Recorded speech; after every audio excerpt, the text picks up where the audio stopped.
Welcome to the online conference co-organized by the Institute for Global Reconstitution and by our journal, Studies in East European Thought. As stated in the announcement, this conference aims to address the current rise of right-wing forces as an ideological challenge of conservatism. Russian conservatism has a venerable tradition with proximate regions traceable to the nationalist Slavophile movement of the 19th century. After the collapse of the Soviet Union in 1991, the rich conservative tradition re-emerged on the political scene with considerable heterogeneity. Since 2012, however, Russian conservatism has enjoyed almost official support from the state and Vladimir Putin, serving as a more intellectually disciplined bulwark for a new nationalism and imperialism, ultimately resulting in the Russian-Ukraine war. The current trend in Russia indicates an increasing shift toward radical conservatism, represented by such figures as Lev Gumilev, Alexander Dugin, Alexander Prokhanov, and some others.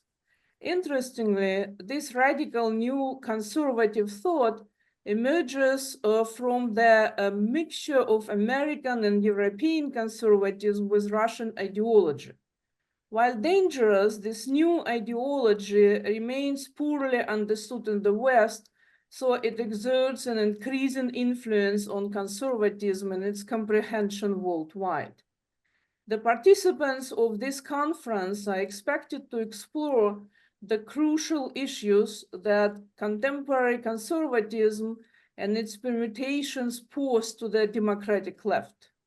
Questions to be addressed include whether conservatism is a legitimate perspective or perhaps ideology that together with others forms the, how it's put so in announcement, the marketplace of ideas in late modernity. What are the differences among conservative ideas in various regions, and does the global spread of radical conservatism hold further promise? What are the main causes of the current triumph of conservatism in Russia, its main ideas and methods, its radical and moderate varieties? Is it even necessary to talk of conservatism instead of reaction, fascism, fundamentalism, or any other relevant isms? The entries composed for today's discussion will be published as a collection of roundtable contributions in a SAT, Studies in East European Thought, special issue on Russian conservatism. Original essays have already been submitted to the journal, and the current discussion serves as an opportunity to clarify some points and expand on ideas. I also have the pleasure of introducing Jeff Love, with whom I am co-editing the special issue in question. Welcome, Jeff. Now regarding logistics. To allow appropriate time for both presentations and general discussions, I kindly ask speakers to limit their presentation to a maximum of 10-15 minutes. There will be no question and answer session separately for each presentation. Instead, a general Q&A session along with individual remarks and a common discussion will follow once all today's speakers finish their presentations. Please hold your questions and remarks until then. Our first speaker today is Artemy Magun from the Institute for Global Reconstitution. Please, Artem. Yeah, thank you, Marina. Thank you, everyone, for coming. So, even though the kind invitation from Marina and the journal was obviously devoted more to the Eastern European conservatism, my own interest is not necessarily the Eastern European conservatism as a global ideology. I do think, and most of our authors actually agree with this, that conservatism is still relevant as a political ideological position. that we in the 21st century are not in some kind of brand new world where all ideologies are now different, if they are democratic or authoritarian or something. That's in itself a very special optic dictated by the liberal progressivism. But point of view of the left, I think conservatism is very real. And what I like also to insist, more or less following in the footsteps of Mannheim, is that the ideological structure is essentially tripartite, not two-partite. From the point of view of each particular ideology, if it's narrow, there are two ideologies, mine and yours. A conservatism, for example, if I'm a conservative, then everyone else are dangerous totalitarian revolutionaries. If I am a liberal, then everyone else is dangerous authoritarian. If I am a narrow-minded leftist, then is capitalist oligarchy. But the whole point, and that's very important for today's world, is that there are not two, but three. We should come to three. And that leads to very important divisions and crises. The conservatism is like back. If it ever withdrew, which I'm not sure about, now it's like fully back, very important. There is a point of disagreement in and I think we will be able to discuss this in the discussion time. That I think that what is back is the real hardcore conservatism. It is important for today's optic that the conservatism familiar and discussed in the West, particularly in the Anglo-American West, is not really indicative of the global situation. It's not like there is a continuum, of course, in the sense that Trump is a conservative and Putin is a conservative, but they are conservatives in very different sense. If you look not only on their personalities, which are also very different, but on their views, it's a continuum. But of course, the real attractor is the hardcore conservatism, basically the ancien regime conservatism with a monarchy as a landmark. And I think, again, against the over-easy progressivism and historicism, the old regime monarchy is very much back on the agenda. I am afraid that this is a possible future for Russia, the restoration of monarchy. So we shouldn't like take these things seriously. Now, what I want to contribute, for the sake of short time, I prepared a PowerPoint, and it's really formalistic. I apologize, but at the same time, I think it will speak for itself. I can just point at the picture. Sometimes I proceed like that, my style. So what I'm really interested in is the dialectical mutual reflection of ideologies. My first slide is something that I have already talked about a little bit. This is the tripartite structure, and there is a certain there is what I call mutual reflection of ideologies in each other. Sorry, We don't Artem, have a if you clear could, picture Artem, where there are three positions and they are in dialogue. If this Artem, was so, then we would have like nice liberal division of power, parliamentary discussions, and they would come to an agreement or not.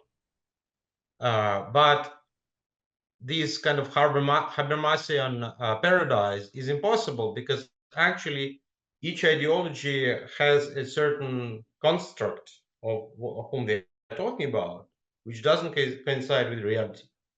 And that's what this table illustrates. I already talked about this. From the point of view of liberals, conservatives are either power-hungry reactionaries, or if they are not in power, if they are like popular movements, then they are populists. The leftists, from the point of view of conservatives, are also populists. So in a way, this designation of populists unites these two categories in the view. But also leftists, of course, are capable of totalitarian dictatorship if they take power. Now, from the point of view of conservatives, as already said, I mean, liberals and leftists are more or less the same thing. The totalitarian revolutionaries, if you are a Russian conservative, a certain spatial geopolitical position, then you also think that liberals are actually power-hungry imperialists, something very similar to what the liberals actually think of conservatives. As for the leftists, and if they are not as smart as we are, there is also a tendency to demonizing and a very special view of the other ideologies, where all of them are more or less capitalists, but the right wing are fascists. That's the most common designation, and the liberals are simply imperialists. But it's more or less a continuum. So this is the first point, which is important. It's like a structuralist analysis, kind of. And then I have my second slide, which is dedicated to the dialectical form and substance in contemporary ideology. So this is something that many authors note. For example, Huntington had this kind of situational conservatism. Marlene Laroelle also often speaks of the difference between conservatism as a core of values and simply the tendency to conserve something. Maybe you want to conserve the good thing. You are still formally conservative. I call this formal. But then this explains the dynamic that we have, because there are transitions, some political forces that start as formal in the sense that they simply want to preserve something. They want to preserve the status quo. They like the status quo. But their subject position is gradually evolving towards the substantive conservative. It's the dialectical law of, interiorism. They really realize that they are conservatives. And this is what happened in Putin's case. Putin started as a bureaucrat, as someone who likes power, who likes the principle of authority, also defends security against the subversive elements, but that was it. So only gradually during the zeros, Putin has acquired an actual substantive ideology, which was conservative. But ideology was a reflection of what he had already been without knowing. Like, it's, in Hegel's term, it's from in itself to for itself. And this table shows how the existing ideologies are actually hybridized, depending on whether they are understood in the formal or substantive meaning. For example, the current European establishment and the NATO establishment, the US Democratic Party, they are not purely liberal because their values are liberal, but they are playing essentially the game of containing the authoritarian regimes. They are the new cataphones of the contenders like Russia and China to disrupt the liberal world. So their formal situational attitude is conservative. They're conservative liberals. But again, ideologically, they are liberals. Something symmetrical is true of the new nationalisms like the Eastern Europe, like Georgia, and also is true, I claim, of the Thatcherites and neoliberals of the 80s and 90s. Essentially, like what they believe and what they do believe in is conservatism, nationalism, family, tradition, etc. However, formally speaking, they are playing liberals. They are playing into the international system. They want globalization. They are allies of the United States, etc. So these are hybrids. And then here in the table, I don't have time to go through everything. I'm showing these hybridities. The dialectical theory teaches us that these hybrids are unstable and they will tend towards this or that attractor. Often it is the transformation from form to substance, but it can go other way around too. And this is a slide that is too technical again to go deep into detail, but here is what I mentioned: the substantialization of the formal in Putin's case, or the transformation from neoliberals to neoconservatives that we observed in the 90s and zeros. You can also, of course, have the opposite tendency, where the substantive values, such as nationalism, transforms gradually the formal terms. Nationalism becomes civic nationalism, Soviet communism becomes the Communist Party of Russian Federation, which doesn't have to do anything with communism, etc. So that's also possible. Then there is the next term of dialectical reflection, where this form and substance become visible and become an issue. And here I am thinking of the formalism of the Russian conservatism with regard to law. They are actually proud and demonstrating how they treat the letter of legality very seriously. And the other obvious dialectical tendency is the ongoing polarization, which I claim precisely happens most intensively where the hybridity is present. So the most intense political fight is among the symmetrical among the conservative democracy, NATO kind, and the democratic conservatism in the shape of Putin's Russia and similar players. And I want to finish on this because I want to be very brief, but because I have these nice tables, you can study my theory in depth later. Thank you. Thank you, Artem. Thank you very much. Thanks a lot. Our next speaker is Maria Engström from Uppsala University. Yeah, thank you for inviting me.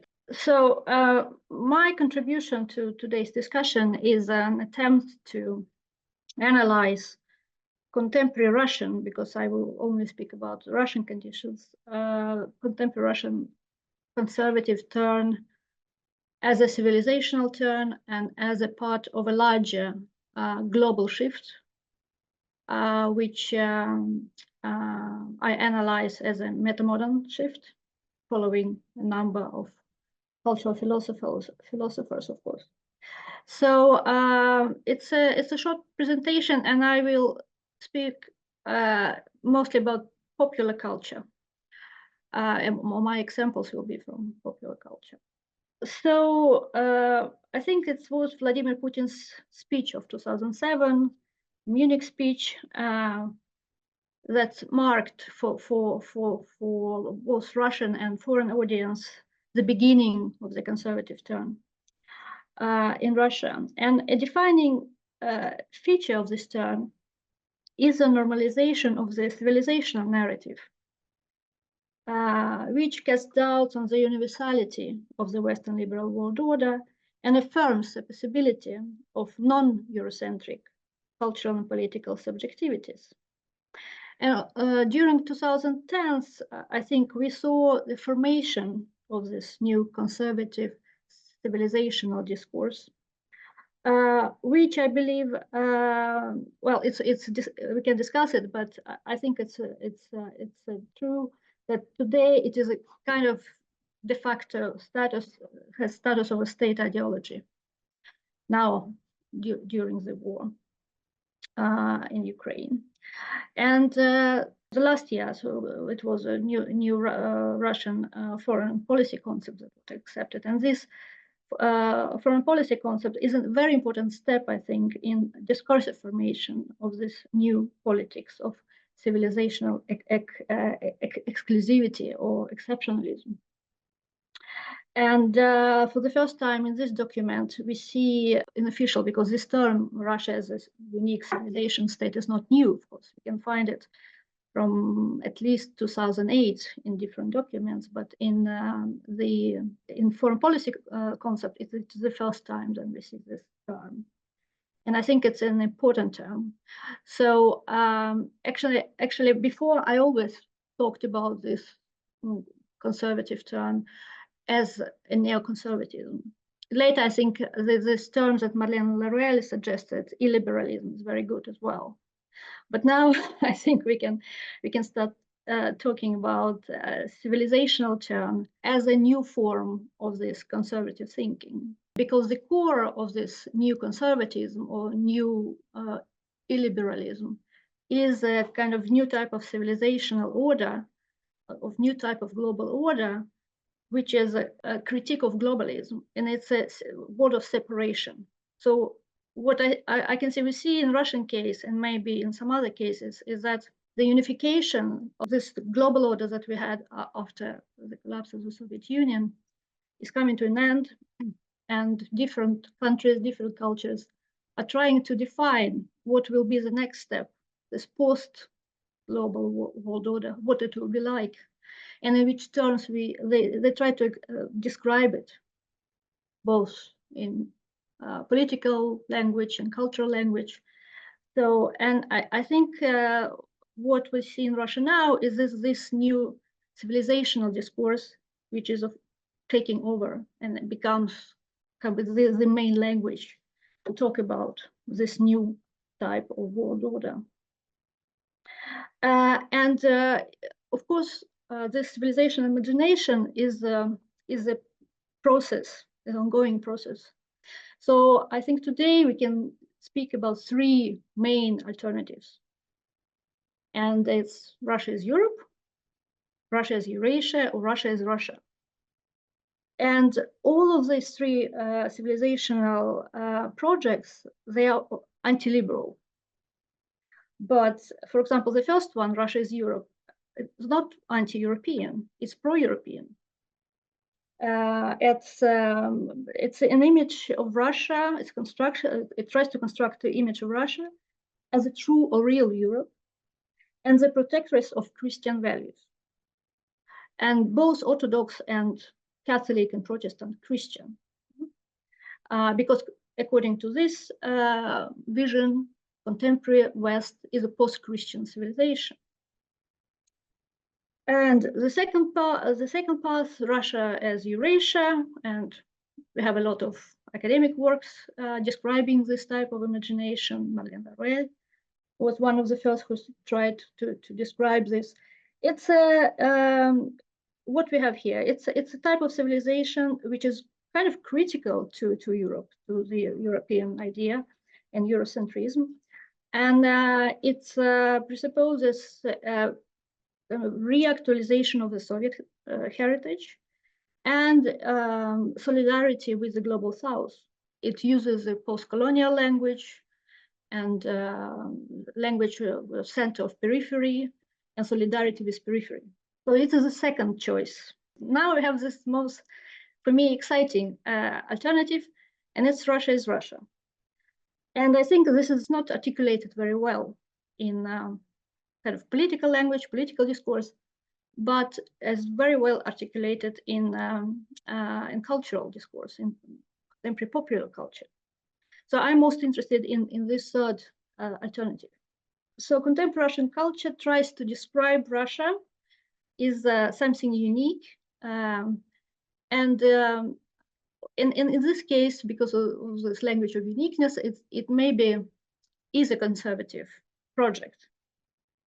But at the same time, it has a lot of revolutionary potential and a lot of strong anti-capitalist and mostly anti-capitalist and anti-colonial as well characteristics. Another important, I think, characteristic of this third project is that this Russian uniqueness, it's also a sense of loneliness.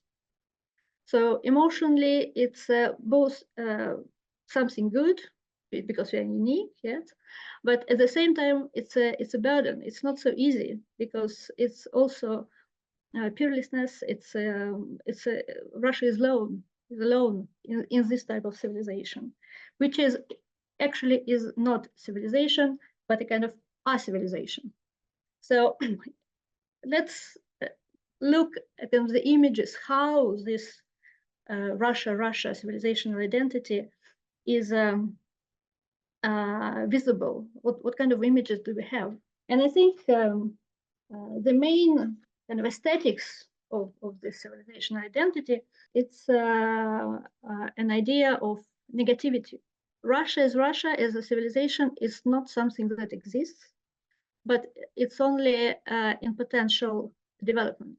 So it's in the future. This is very interesting because usually when we speak about contemporary Russian conservatives, we speak about this historical, the fixation of Putin on history, and it's all about the past. It's Russia against, contemporary time. But what we can see in Russian popular culture, I think it's the opposite. It's an image of a country, of a people, which of course connected to the past, but at the same time, it's nothing which is fixed. It's a potential, потенциальное искусство, as we say in Russian. So it's something that will come one day, but today it is still in the beginning, in a barbaric or archaic place. So the aesthetic of this русская бедная, I think, describes this type of civilizational identity, and we can discuss whether it is conservative or not. To me, it is not. I think it's a quite avant-garde project, which plays a lot with the images of the past, but is something new.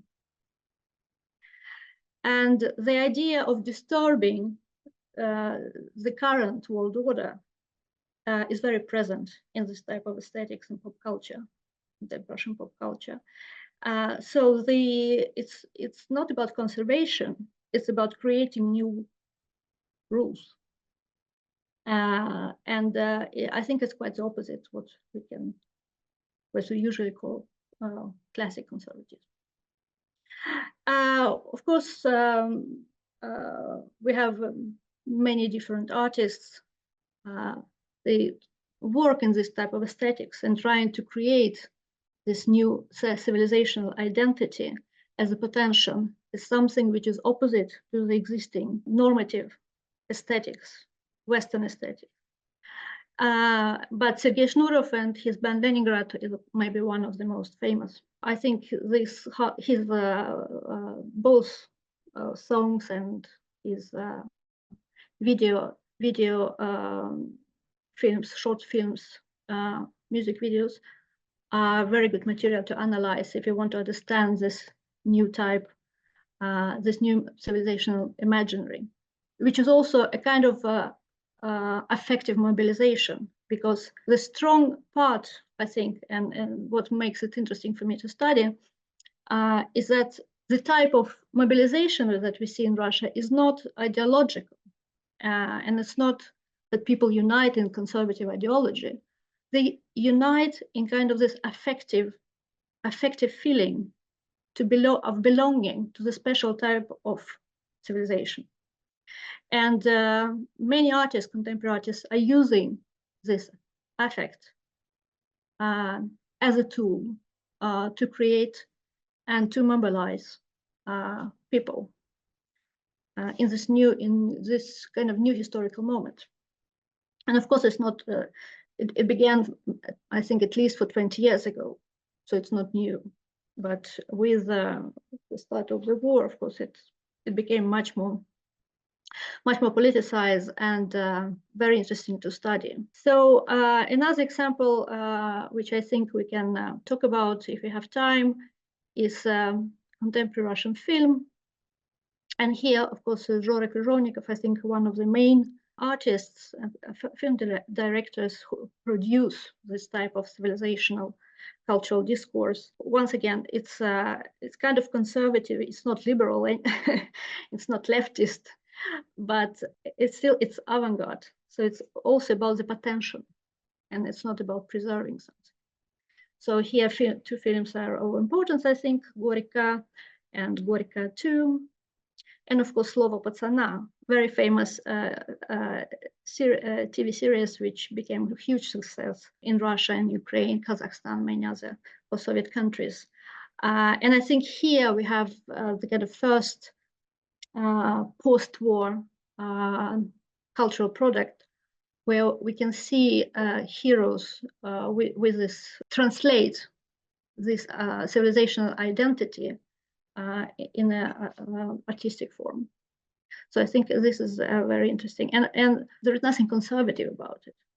But we know, we who follow the development in Russian culture, that this was a huge success. So the question is why? And my answer to it is because it's all about this new civilizational identity. Okay. I understand that I don't have so much time, so I just skip the show really fast this images of this Russian poor aesthetics, which to me is the language in which this civilizational new Russian civilization culture see itself, or at least some artists and musicians do. But because all this art is very popular, so I guess people in Russia agree with this vision. And if we turn from the popular culture to kind of political discourse, then we have a lot of new documents and new laws where I think maybe some other speakers will talk about it, where Russia is described as a unique civilization.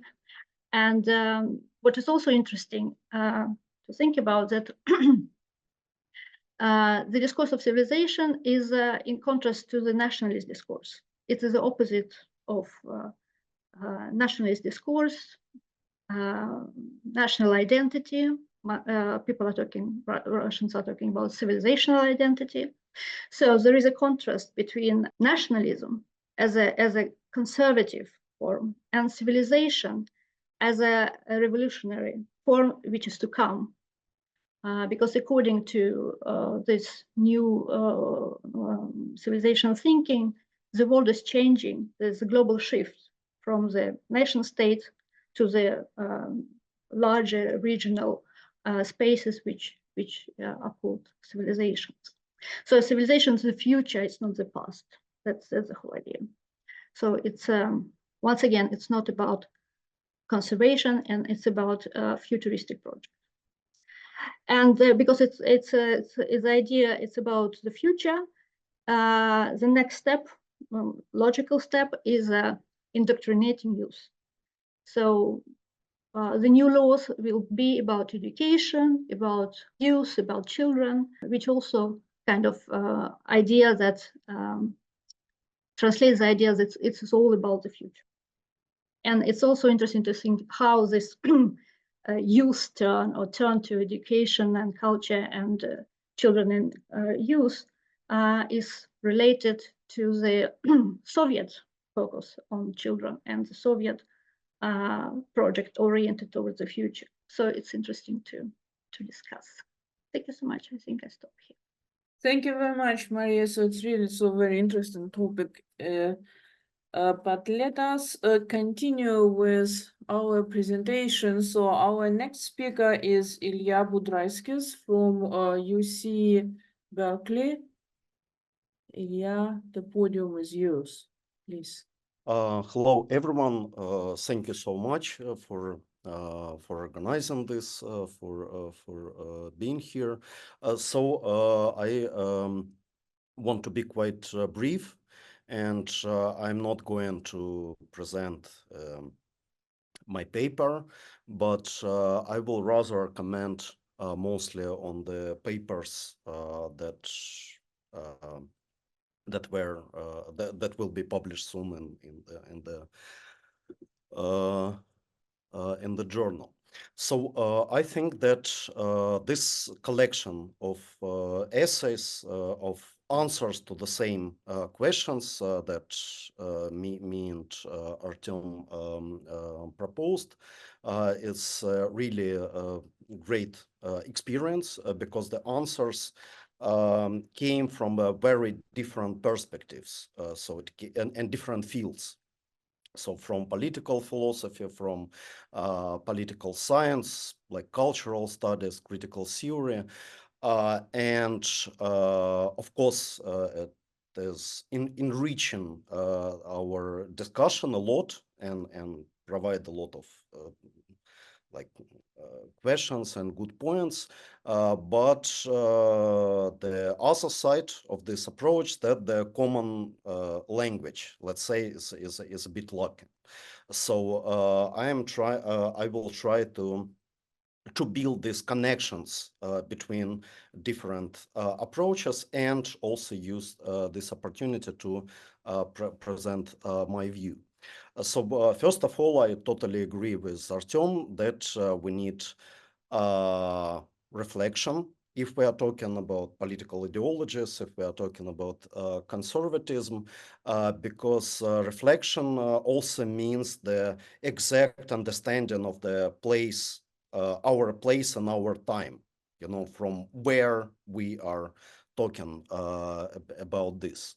And in this sense, the notion of reaction, of political reaction, is very productive because it exactly present the place. So we are talking about reaction as the political movement, as the political ideology from within some existing conflict. And I think this approach is quite insightful. So if we are talking about reaction, we're always asking, so this is reaction to what, in what conflict, in what exact contradiction this reaction is coming.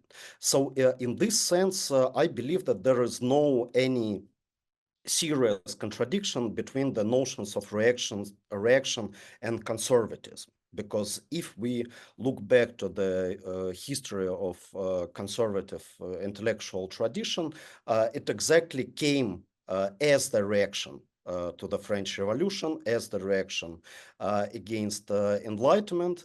And in this sense, and that is my probably in this way I will correct Artem a bit.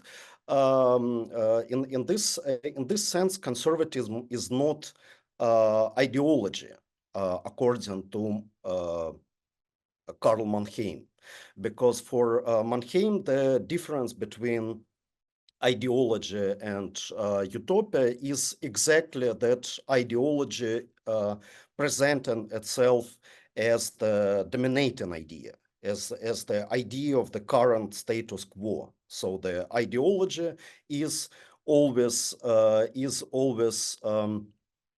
let's say identical with the current time, the current moment, the current situation of domination, the current political and social forms, and so on. And utopia is something that oppose the current moment, that oppose the mainstream, that oppose its own time, in spirit of some alternative which is placed in the different is in the different temporal perspective. So according to Mannheim, that's the difference between reactionary utopianists and revolutionary utopianists, because the revolutionary utopianists, they confronted the present, so the ideology, the dominating ideology, which is probably the liberal ideology, progressive ideology. So the revolutionaries confronted with the future, while conservatives confronted with the past. So the conservatives, they're also trying to establish their own utopian vision, but placed in the past. So in this sense, we can say that conservatism from the very beginning was a sort of opposition to the present, was a sort of opposition to the mainstream tendencies of the modernity. And in the sense, I would agree with Artem, it played an important role in the very creation of the modernity. So it was the reaction to the modernity, and on the other side, it contributed to the formation of the modernity as the variety of the political traditions. So in this sense, it's hard to say that we can define the, let's say, ideal type of conservatism as the political tradition anywhere, because the main point of one of the main points of contradictions of opposition of conservatism to liberalism was the opposition to the any sort of the abstract ideas, any sort of ideas that are constructed by reason but not organically, naturally rise from some collective experience. That was a very important point of conservative criticism of the modernity, of the Enlightenment. So that was the, let's say, anti-doctrinal, anti-ideological element in conservative. So that's why in the very core of the conservative tradition, we can find this rejection to create some coherent conservative doctrine. There is no universal conservative doctrine at all. And I believe, and not only myself, that it is very like important element of conservative tradition as such. So that's why we can find very different types of conservatism in the various national contexts. And of course, this contexts were changing, and the conservative tradition was also changing, but in the same time preserve some key elements of conservatism, not as the coherent doctrine, but as a style of thought. So the style of thought is another very important term borrowed from Karl Mannheim. So according to Mannheim, the style of thought is something performative, is something in transition, and this transition of the style of thought determined by its let's say social belonging.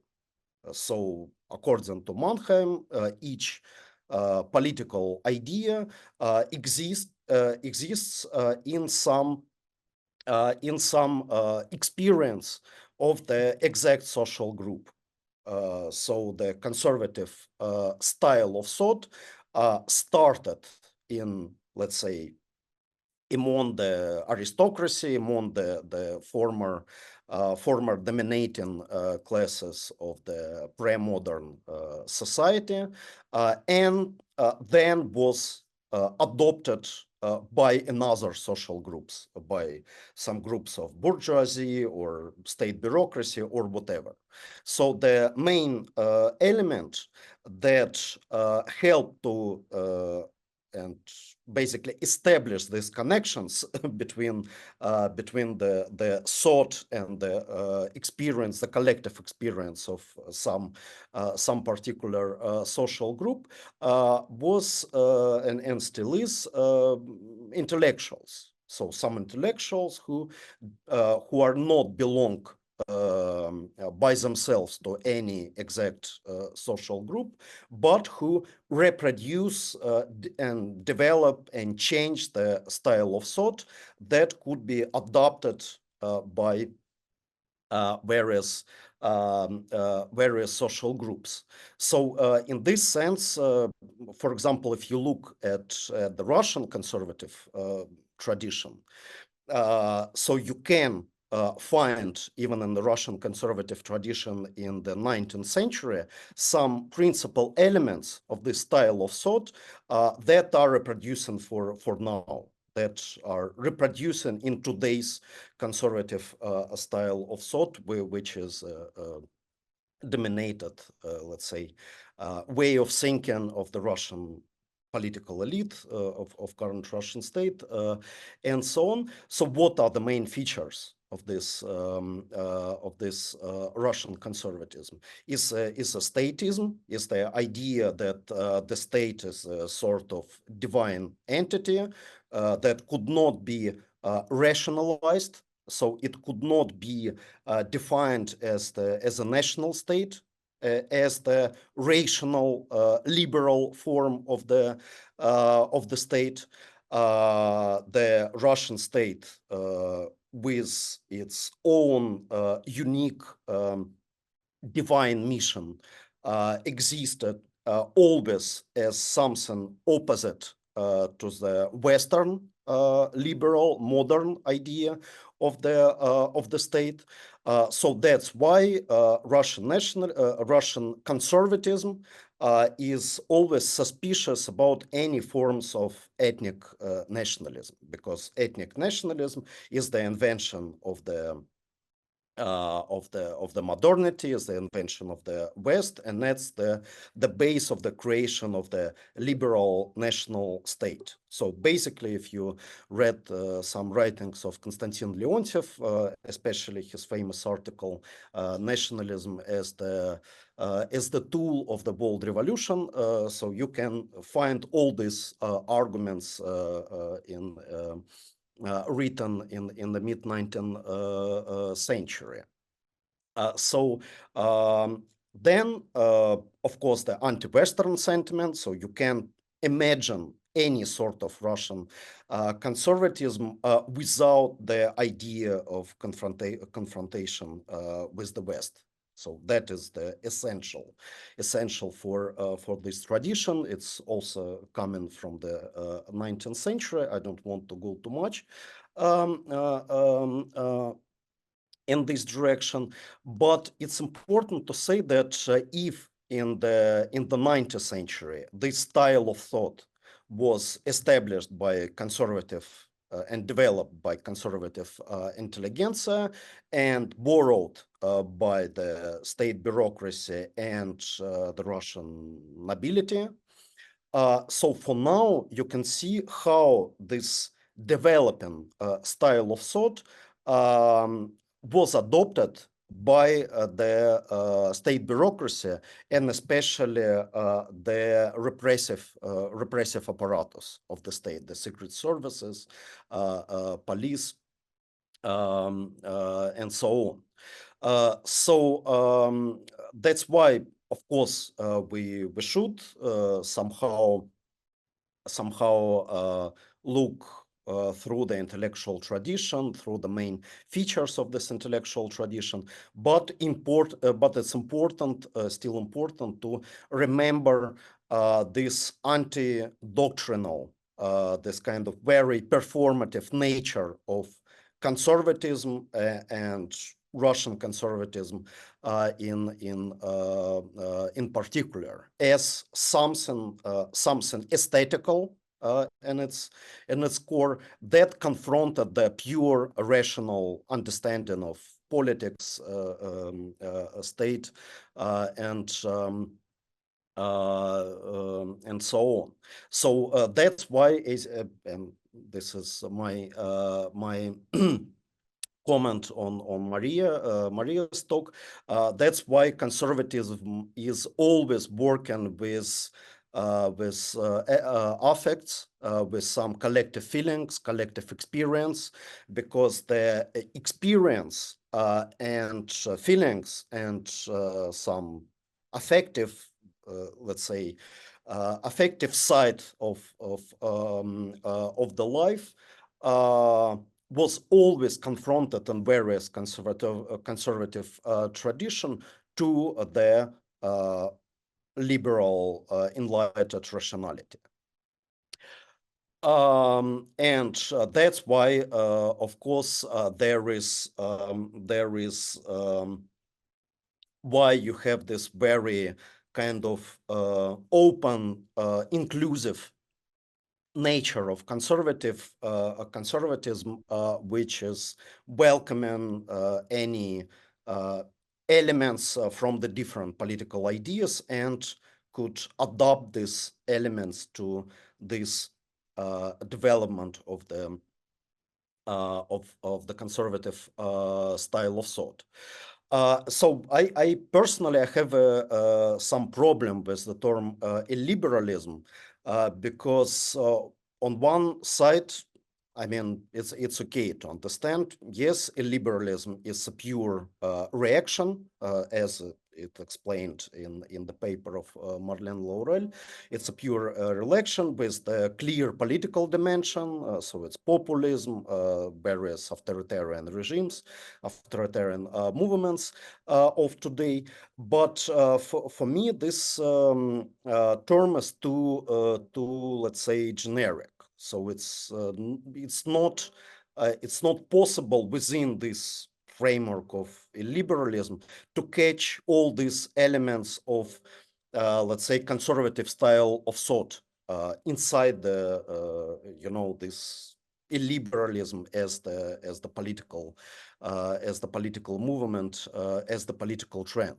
So that's why I think that it's legitimate to talk about the global conservative turn as well, because definitely we can find the key elements of conservative style of thought in these various liberal tendencies.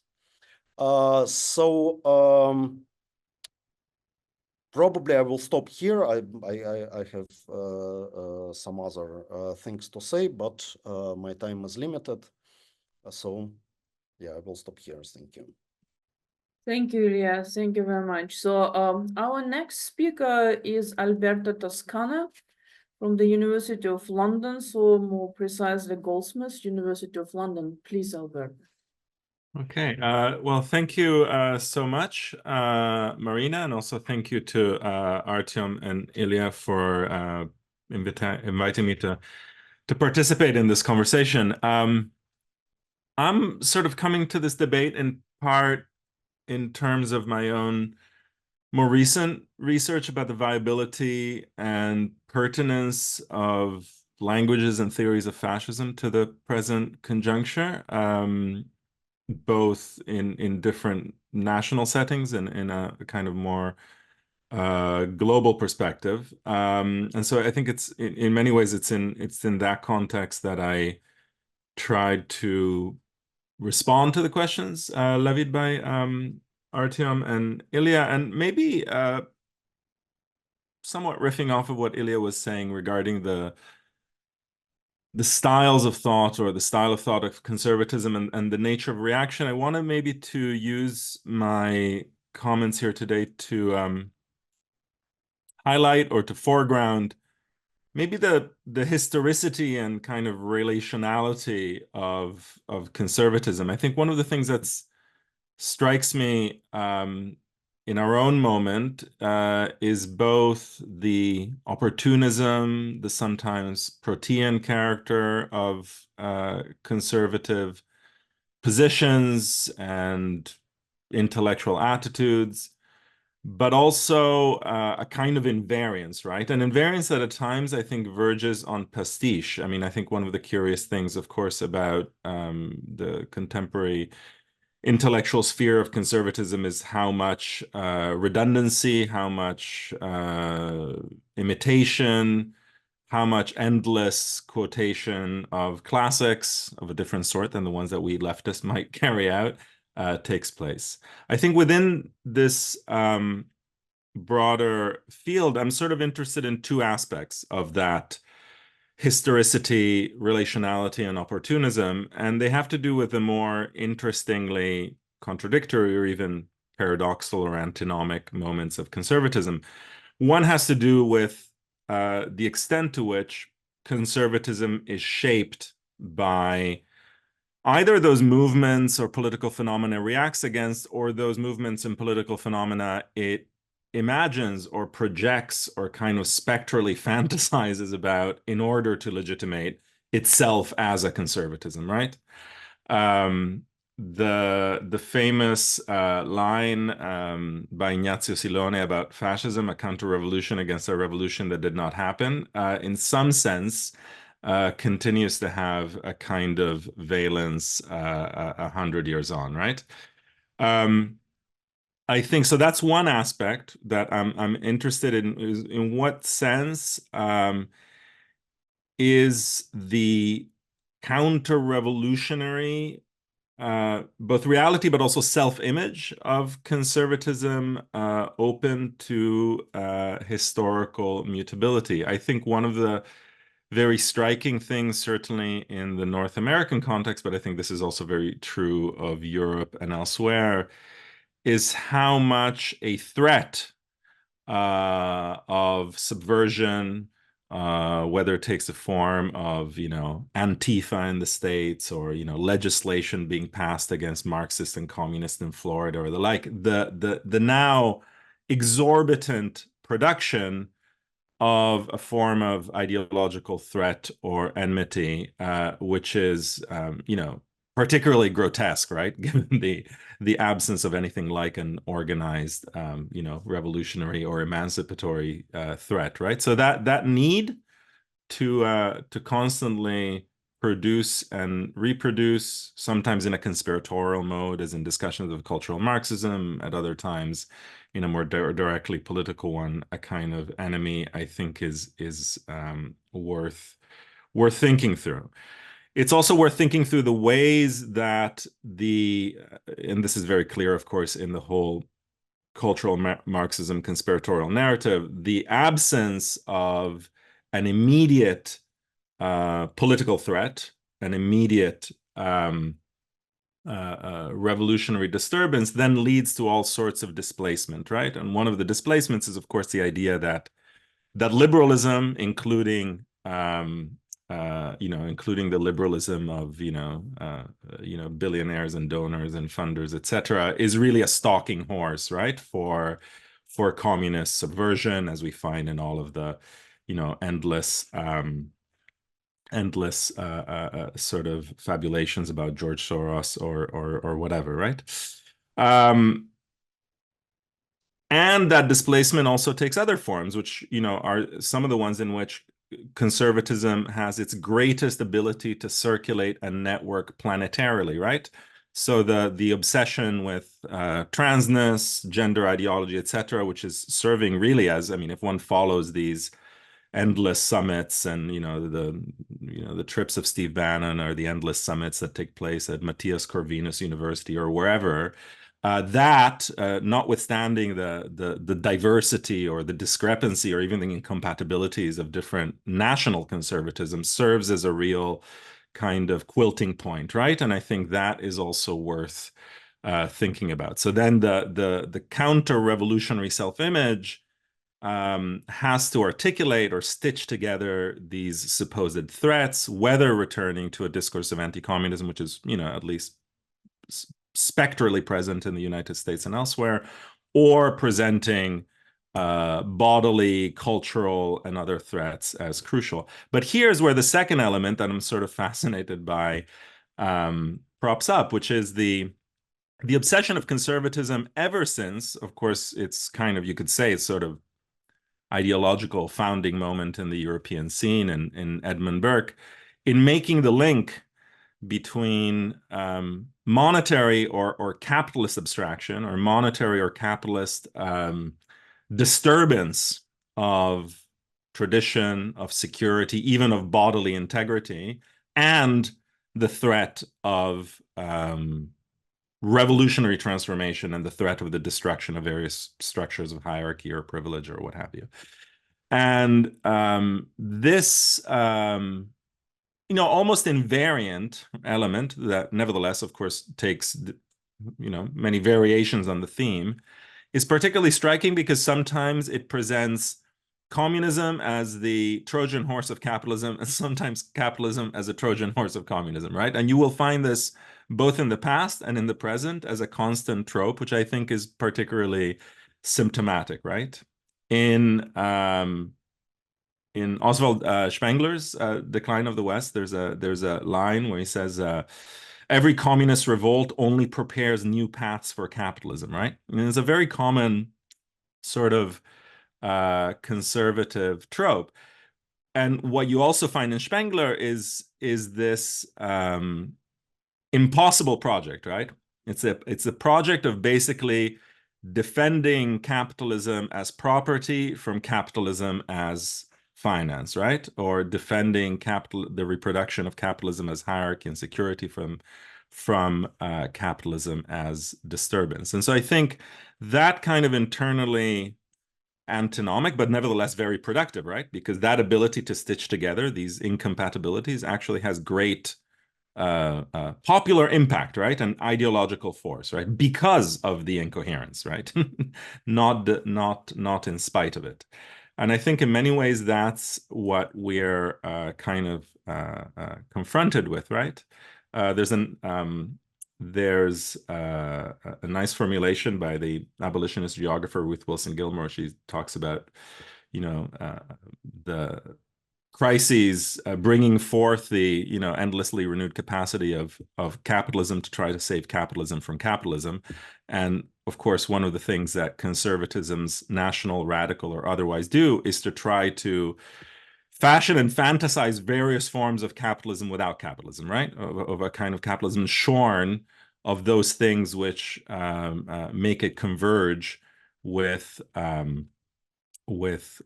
communistic or emancipatory policies in its disturbances of security and tradition. And so that's, I think, in many ways one of the things that we have to both critically and politically attend to in the recombinant and mutable character of contemporary conservatisms are the ways that they instrumentalize and intensify and kind of weaponize, so to speak, that crucial,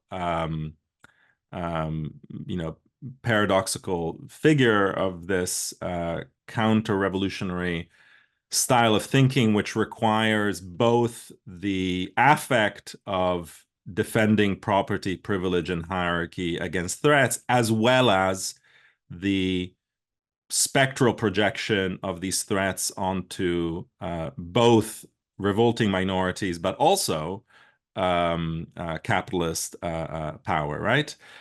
Which then, of course, lends its delirious force to these narratives, of basically, George Soros is destroying European borders so that, migrants from Africa will come and, replace Europeans and bring about socialism, or, some kind of delirious stitch-up. But behind that delirious stitch-up, I think, are some very effective and very functional rhetorical tropes, which I think are part of what we need to contend with in terms of conservatism in different contexts, right? Yeah, so I'll leave my intervention at that. Thank you, Alberta. Thanks a lot. So Alexei is now your turn. So Alexei Zhavanko from the Goethe Universität Frankfurt. Thank you very much. I have no presentation, but I will read some excerpts from the new version of my paper, which I do not think was sent to the participants. They have the older version. So, yeah, I will basically analyze the so-called new Russian conservatism, but in an international context. So there will be also some remarks on the history of conservatism. In political theory, there is no shortage of studies that consider conservatism a rudiment, a movement without an intellectual core, or at least without an independent program. The logical consequence of taking this path would be to consider liberalism another rudiment, given the drastic social and political transformations after the World War II.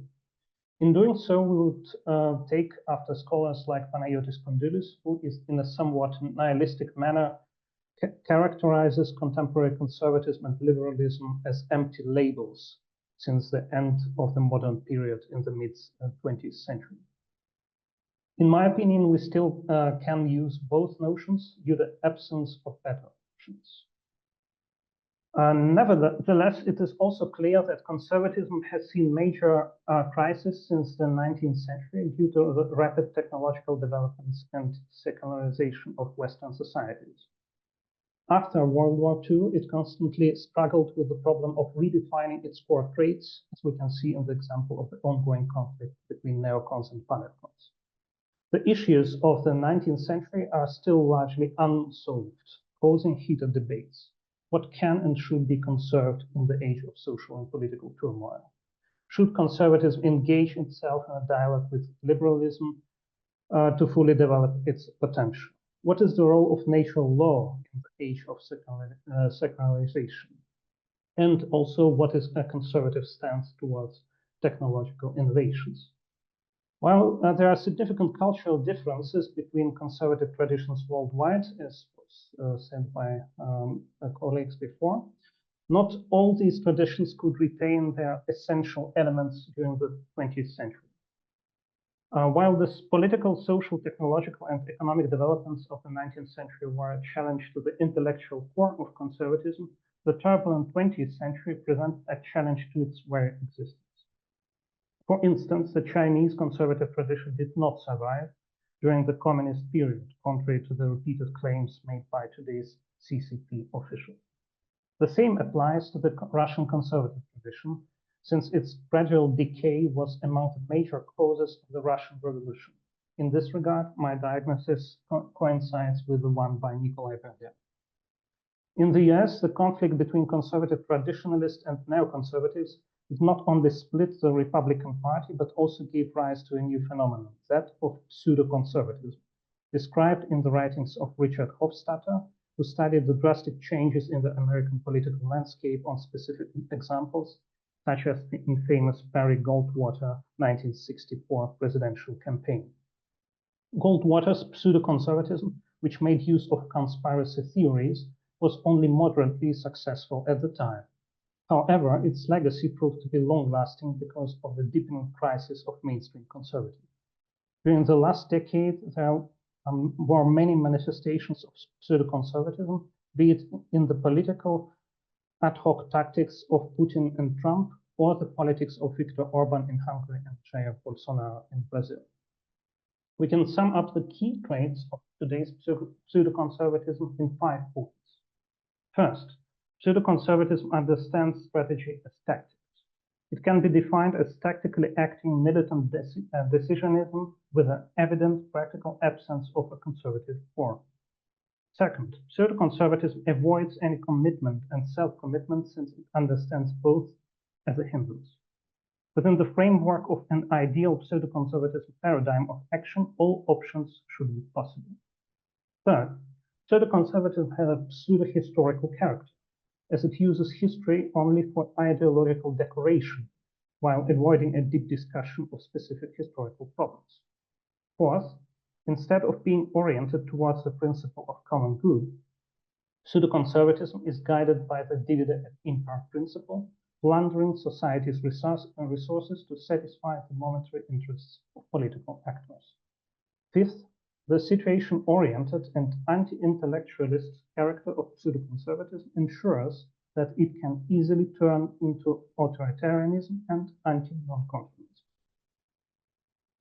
So, when analyzing the specific case of the so-called Russian new conservatism, we have to consider several crucial aspects. Russian history is full of turbulent episodes marked by civil revolts, coup d'etat, and revolutions. Consequently, and contrary to the Western conservative tradition, Russian conservatism did not have much to conserve, even at its early development stage. Moreover, its early phase was distinctly different from the Western tradition. There was no large-scale conflict between aristocracy and the autocratic monarch. There was no clear development toward parliamentary monarchy, and the historical circumstances, primarily the French revolutions, the revolution of the mid-19th century, national movements across Europe, and the crisis of aristocracy, were drastically different compared to the ones in the 16th and 17th century, during the golden age of the old conservative. I mean, the phenomenon of conservatism and not the notion, which came to fruition in the 80s. Shortly after its birth, the Russian conservative tradition was already plagued by many issues inherited from Western conservatism, or caused by internal problems, such as underdevelopment of legal system, obsolete serfdom system, and the growing rift between intellectuals and the government. It was no wonder that the intellectual conservatism of the Slavophiles quickly degraded into shallow bureaucratic conservatism under Alexander III, destroying its own intellectual core and manifesting itself in the form of pure pro-governmental opportunism. Its extremely reactionary character, coupled with attempts to preserve even the most ineffective and obsolete traditions and structures, spelled its doom, which came in the form of the Russian Revolution. In the USSR, there was no genuine conservative tradition of political thought, although there were some prominent conservative thinkers like Solzhenitsyn. Given the quick degradation of the intellectual conservatism of Slavophiles into bureaucratic conservatism and the absence of a Soviet conservative tradition, we have to be highly cautious when analyzing political references to Russian conservative authors, and even more so when dealing with continuity claims instrumentalized by Russian government officials and ideologists. While the current developments in Russia can be easily mistaken for a triumph of conservatism, the opposite is the case. On the level of political decisions and actions, the so-called conservative turn, a notion still widely used in Russian studies, is in fact a triumph of pseudo-conservatism. There are several problems with using notions like Russian conservative turn, Russian post-Soviet conservatism, or new conservatism in Russia. The first and most elementary problem lies in the methodology, as we should not be too quick to adopt the notion of conservatism just because Russian media and officials frequently use it. Otherwise, the choice would eliminate any chance of establishing a critical distance. The second problem is the absence of a specific tradition the so-called conservatism would like to preserve. In Russian official media, the justification of political action juggles between references to old religious texts and documents, out of context quotations from Russian thinkers, and admiration for certain practices and achievements of the Soviet period. The notion of post-Soviet conservatism, suggested by some scholars, does not help us, as the term is self-contradictory and does not address the heterogeneous character of the idea of tradition. The third issue concerns the notion itself rather than its use. Conservation basically means preserving what we already have, which is suggested in some public statements of Russian officials like Putin's Valdai speech from 2021. However, most proposals, decisions, and actions of Russian officials point in another direction, one of the desperate measures needed to restore something de facto long gone. The strategy is to choose from a vast pool of genuine or falsified historical examples to justify a specific decision, and then, if it does not stick, to swiftly find something else. The fourth issue concerns the structure of conservative movements and their influence on the decisions of the Russian government. A close inspection of the major political events of recent years immediately proves that there are no organizations in Russia similar to conservative think tanks in Western countries. Instead, the goal of the pro-government institutes and clubs, which often have a short shelf life, is to a posteriori back these decisions, adapting themselves to the rapidly changing political climate. The fifth problem is the absence of compatibility of Russian conservatism with conservative traditions elsewhere. The elephant in the room is the role of neoliberal elements in contemporary Russian politics. I think that's the issue addressed in many studies by Alexander Dibov, for instance. Moreover, many conservative organizations and movements in Russia either ignore or consider as their enemies many conservative movements both in Russia and abroad, from the intellectual conservatism of Slavophiles to contemporary American netcons.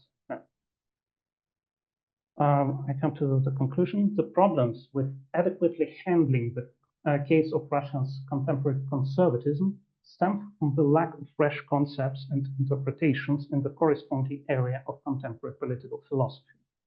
Scholars often prefer clinging to outdated patterns of analysis that are not or no longer fitting for this description of a new phenomenon. The rise of pseudo-conservatism, labeled by many as the revival of conservatism, is one such phenomenon. which is still not acknowledged in political theory, despite many recent studies on the crisis of contemporary conservatism. Moreover, it is equally clear that the political developments in Russia and Belarus call for a re-evaluation of the definition of post-totalitarian authoritarian regimes provided by Linz and others, who are sure that the role of ideologies in authoritarian regimes will steadily decrease, giving way to pragmatic considerations. Ideological orthodoxy that instrumentalizes conservative rhetoric once again becomes a crucial factor in backing the political decisions of authoritarian governments. Thank you very much. Thank you, Alexei. And thank you very much again to all our speakers. First, we are on time, and second, and perhaps most important, that all presentations, they were really very focused and very interesting. So now, I believe it's time for questions and answers, and we can also accommodate remarks. I don't think we need to distinguish between question and answers and remarks or additional contributions. So please feel free, just to use whatever option serves you better. So who would like to start? Yeah, please, Alexei. Thank you. I have a question directed at Maria Engström's presentation. You have spoken about the role of the notion of civilization, and you have briefly mentioned at the end that the notion is also used in the official discourse. And in fact, there is this notion state civilization that is actively used in official speeches and even in some official documents in the last I think 5 to 10 years. So what do you make of this particular notion? And also, do you think that this notion has some similarities to the notion of civilizational state applied to China primarily, as far as I know? Or is it something that has more to do with the Soviet legacy of Soviet federal system, for instance? Thank you. Yes, thank you, Alexei, for the question. Thank you for mentioning this Chinese context, because, well, according to my knowledge, it's directly borrowed from this. I don't remember his name, or maybe you remember this book, about the Chinese civilization from 2012. And you mean Zhang Weiwei?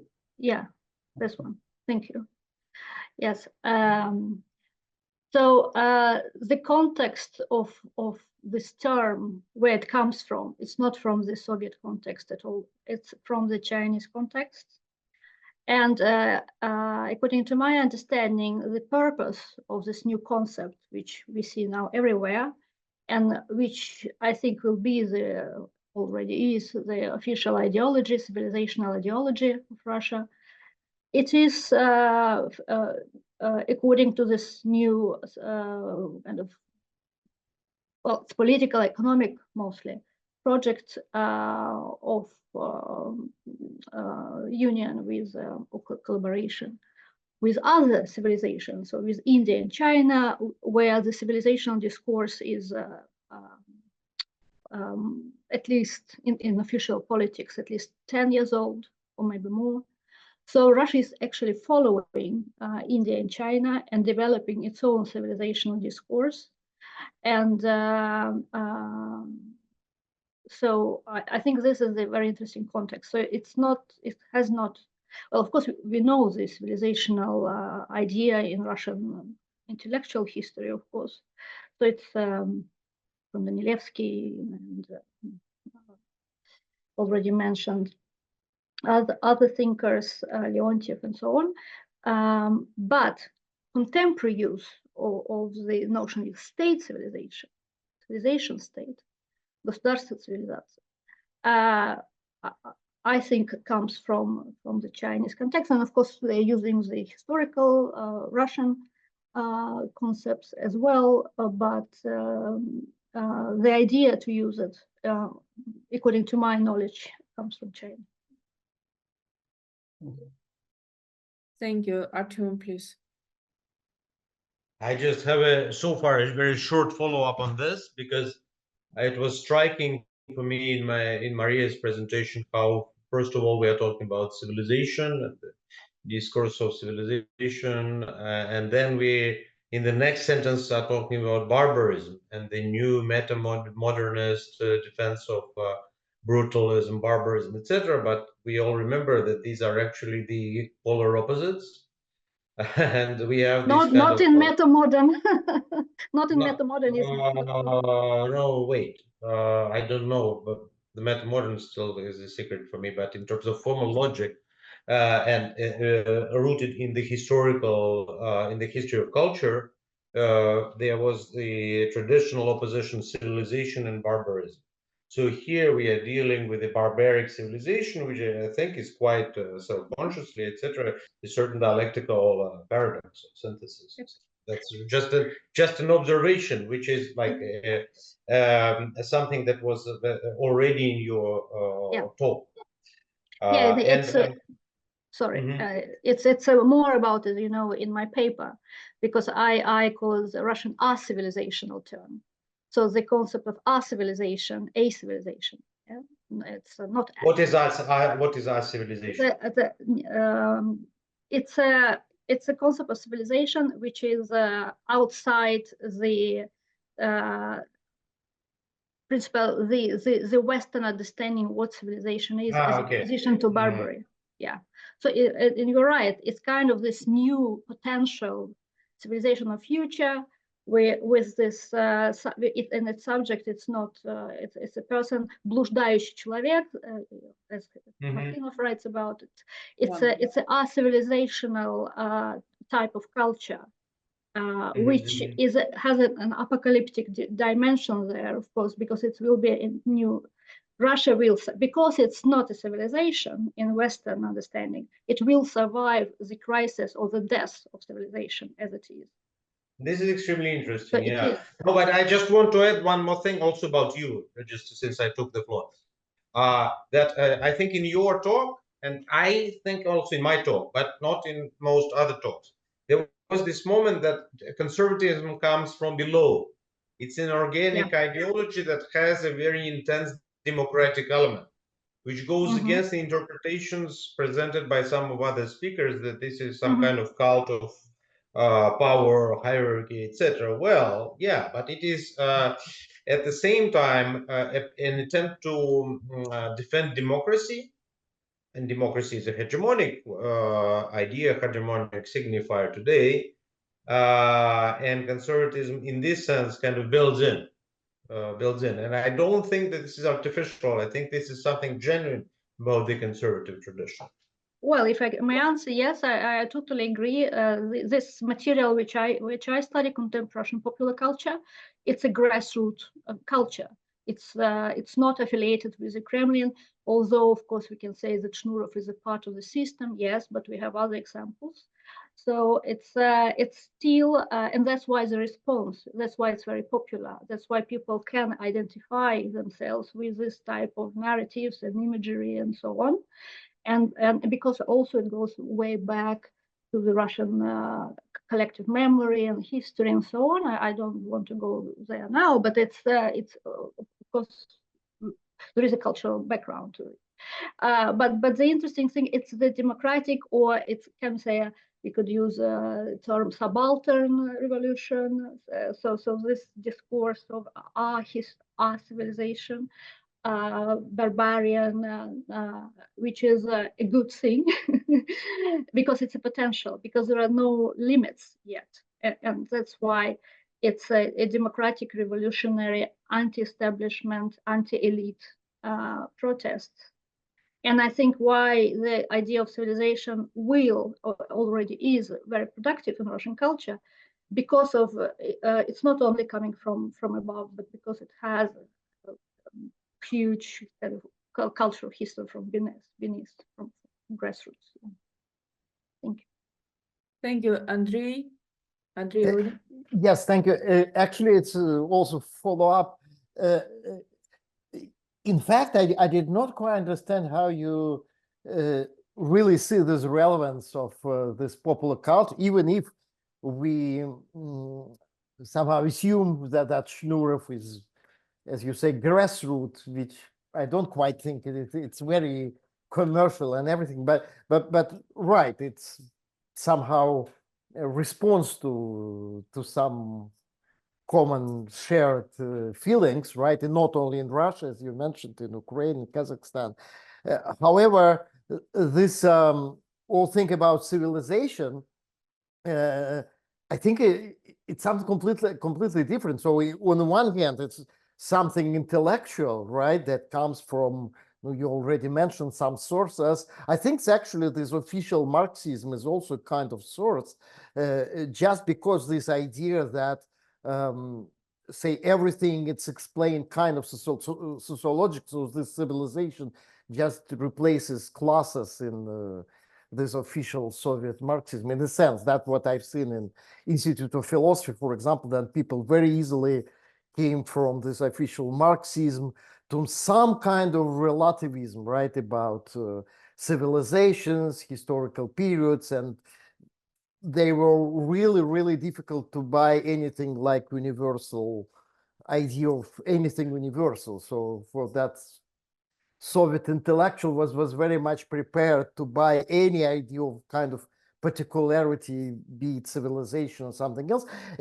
But on the other hand, I really don't see direct relevance of this discourse, right, that's instrumentalized politically, of course, with that kind of, I would say, negative feeling, right, that this idea that we kind of looking for sort of identity in this negative way, right, that we want to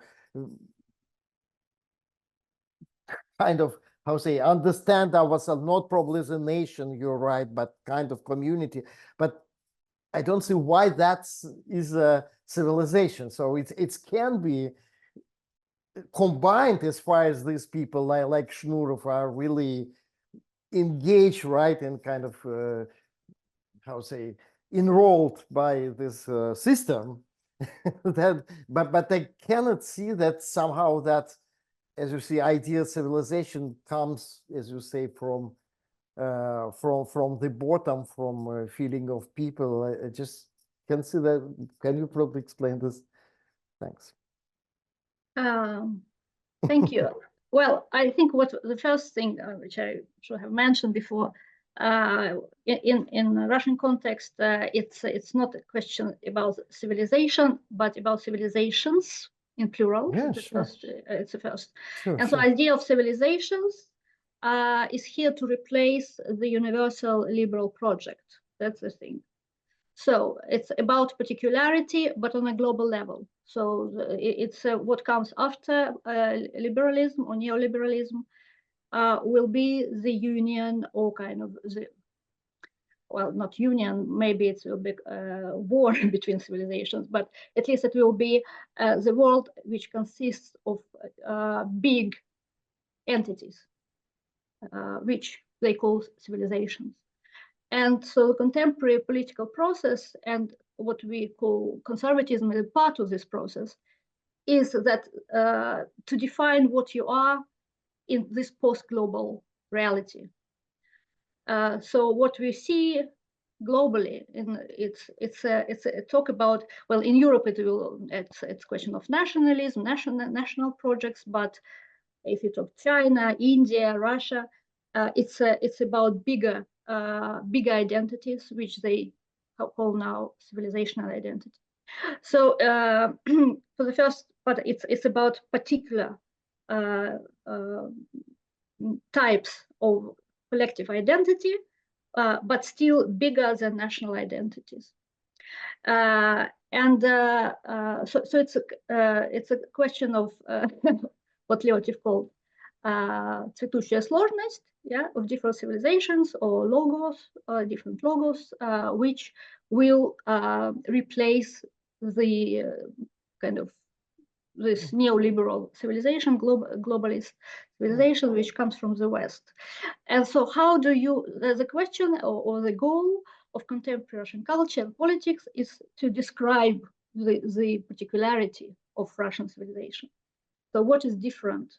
Yeah? How Russian civilization is different from I'm sorry, but are you serious about claiming that, say, Shnurov had this thing in mind, how to describe civilization when he invented his, hits? Well, I really cannot. Yeah, but it's a question about what is particular, what is unique with Russians, with Russia as an entity, as a historical, political and cultural body. So and his way, yes, I think he tries to describe this Russian civilizational subject.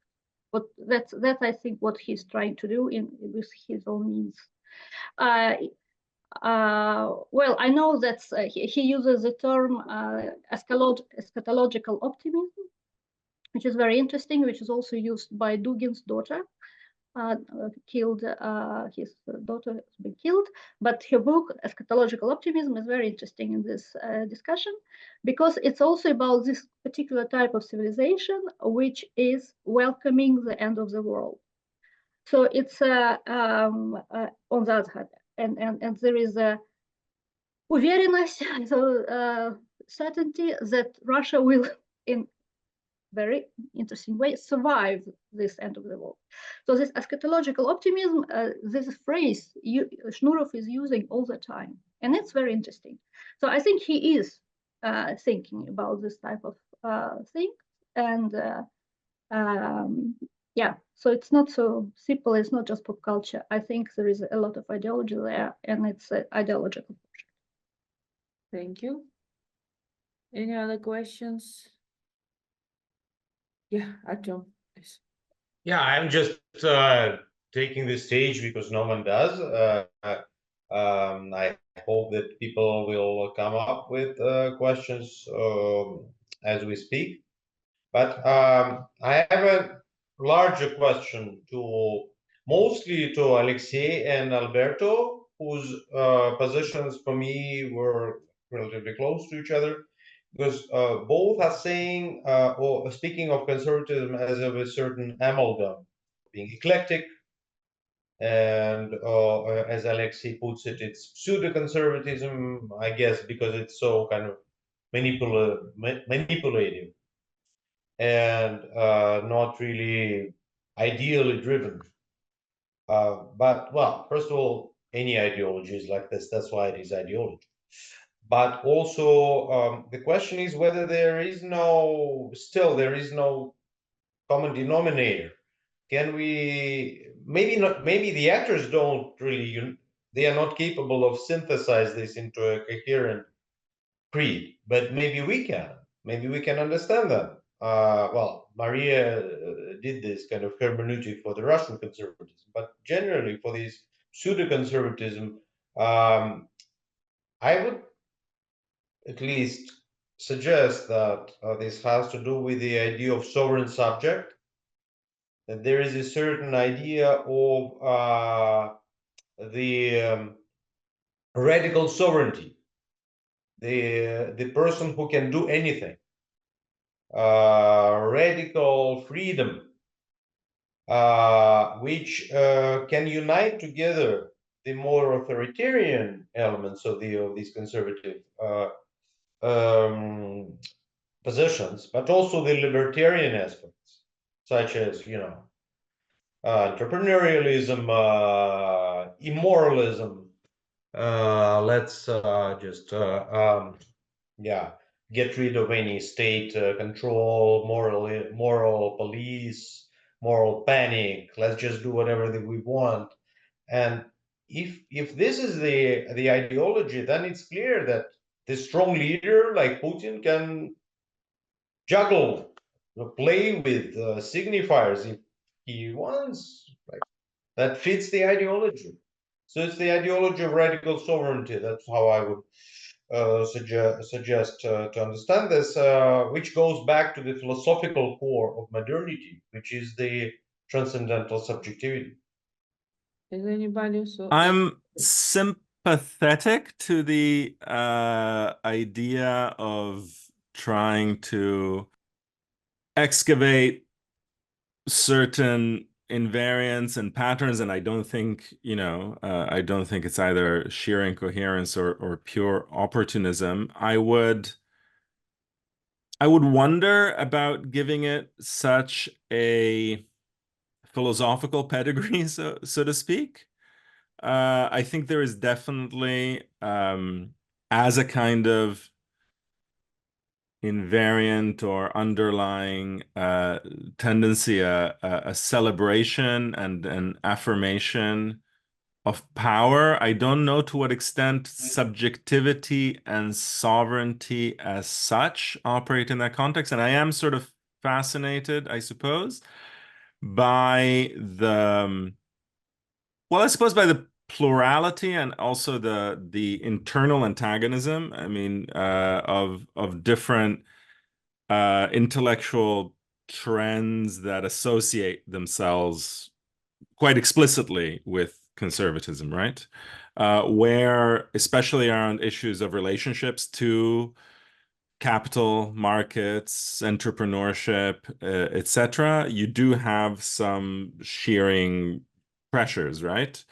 Where more classical, let's say, kind of Burkean imaginaries do become, difficult to combine, right, with the entrepreneurial ones, which I think in part the hyperbole, let's say, just to take the North American or US context, which I know better, the hyperbole of the culture war rhetorical dimension in part is there to paper over those philosophical or ideological incompatibilities, right?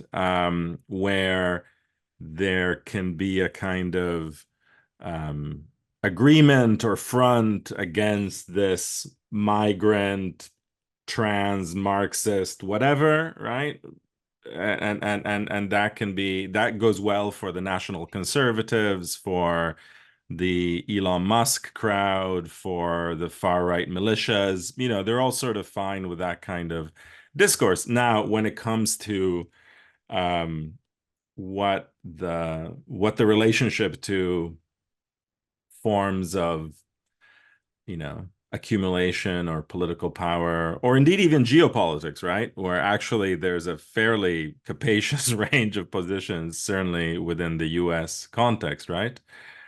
Between hyper-imperialism, isolationism, like being fascinated by Orban and Putin, or etc. Like all of that is in play, but I think it just sort of re-territorializes onto these very familiar and very comforting moments of antagonism, in part because I don't think I think there's themes and family, but there isn't a kind of stability, right?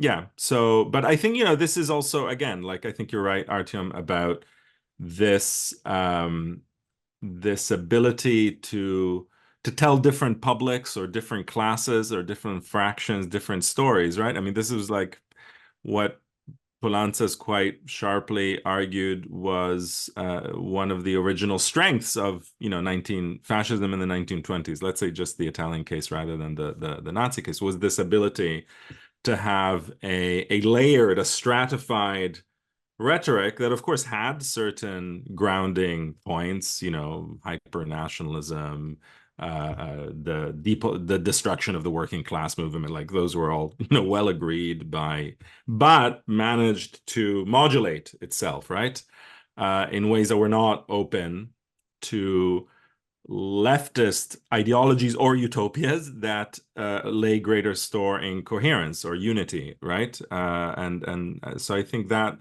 that's one of the dimensions of conservatism. I mean, I like partly because it's helpfully open. I sort of like one of the lines from Corey Robbins' books on conservatism, where he defines it as a meditation on and critical rendition of the felt experience of having power, seeing it threatened, and trying to win it back, right? Very general perspective, not quite sovereignty per se, but I think this idea of waning or losing power and reasserting it, right? And that's why there is also like a inbuilt, to use the Alfred Hirschman line, like there's an inbuilt rhetoric of reaction, right? The power has to be threatened. If there is no threatened power, if there's no loss, if there's no real or potential victimization, then there really is no conservatism of any kind, I think, right? Because that dynamic and the temporality that's attached to it of both previous greatness and future catastrophe, right? Or future threat, at least, I think also dominates the temporal rhetoric and the affect of it, right? And that's why also I think there's an affinity, a kind of elective and maybe an electoral affinity between conservatism as a kind of historical pessimism, right?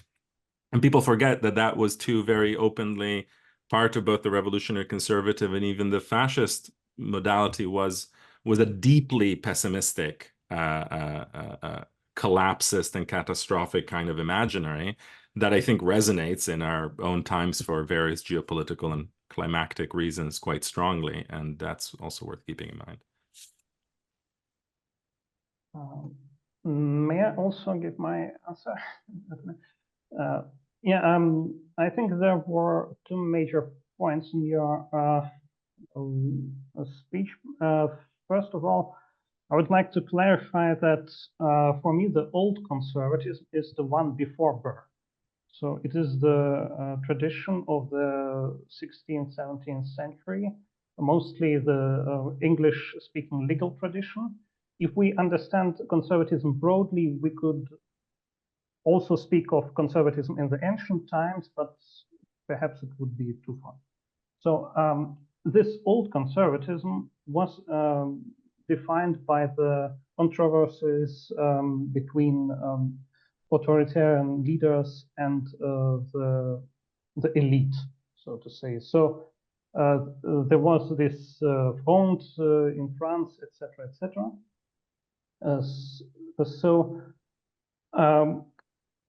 This old conservatism was not conservatism that had in mind some kind of authoritarian opportunism. Rather, it was its enemy, its primary enemy. But times have changed, and in the 19th century, there were a lot of types of conservatism which were made more authoritarian just because people were afraid of revolutions. So it is this, and if we are speaking about combining this grassroots elements with a specific notion of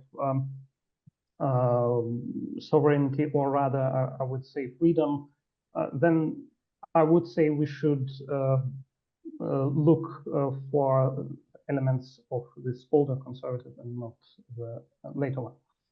And the second point was about, well, you have said we do not really need notions like pseudo-conservatism because, well, each ideology is manipulative and there is a big gap between theory and practice, certainly. But I think the gap is too big. And also, if we look, for instance, at philosophers that are supposedly Putin's favorite ones, like Solovyev or Ilyin or Berdyaev, I mentioned in my talk, they are not compatible with each other. And only Ilyin, as an ethicist, is really compatible with the government agenda. Neither Solovyev nor especially Berdyaev is not compatible at all.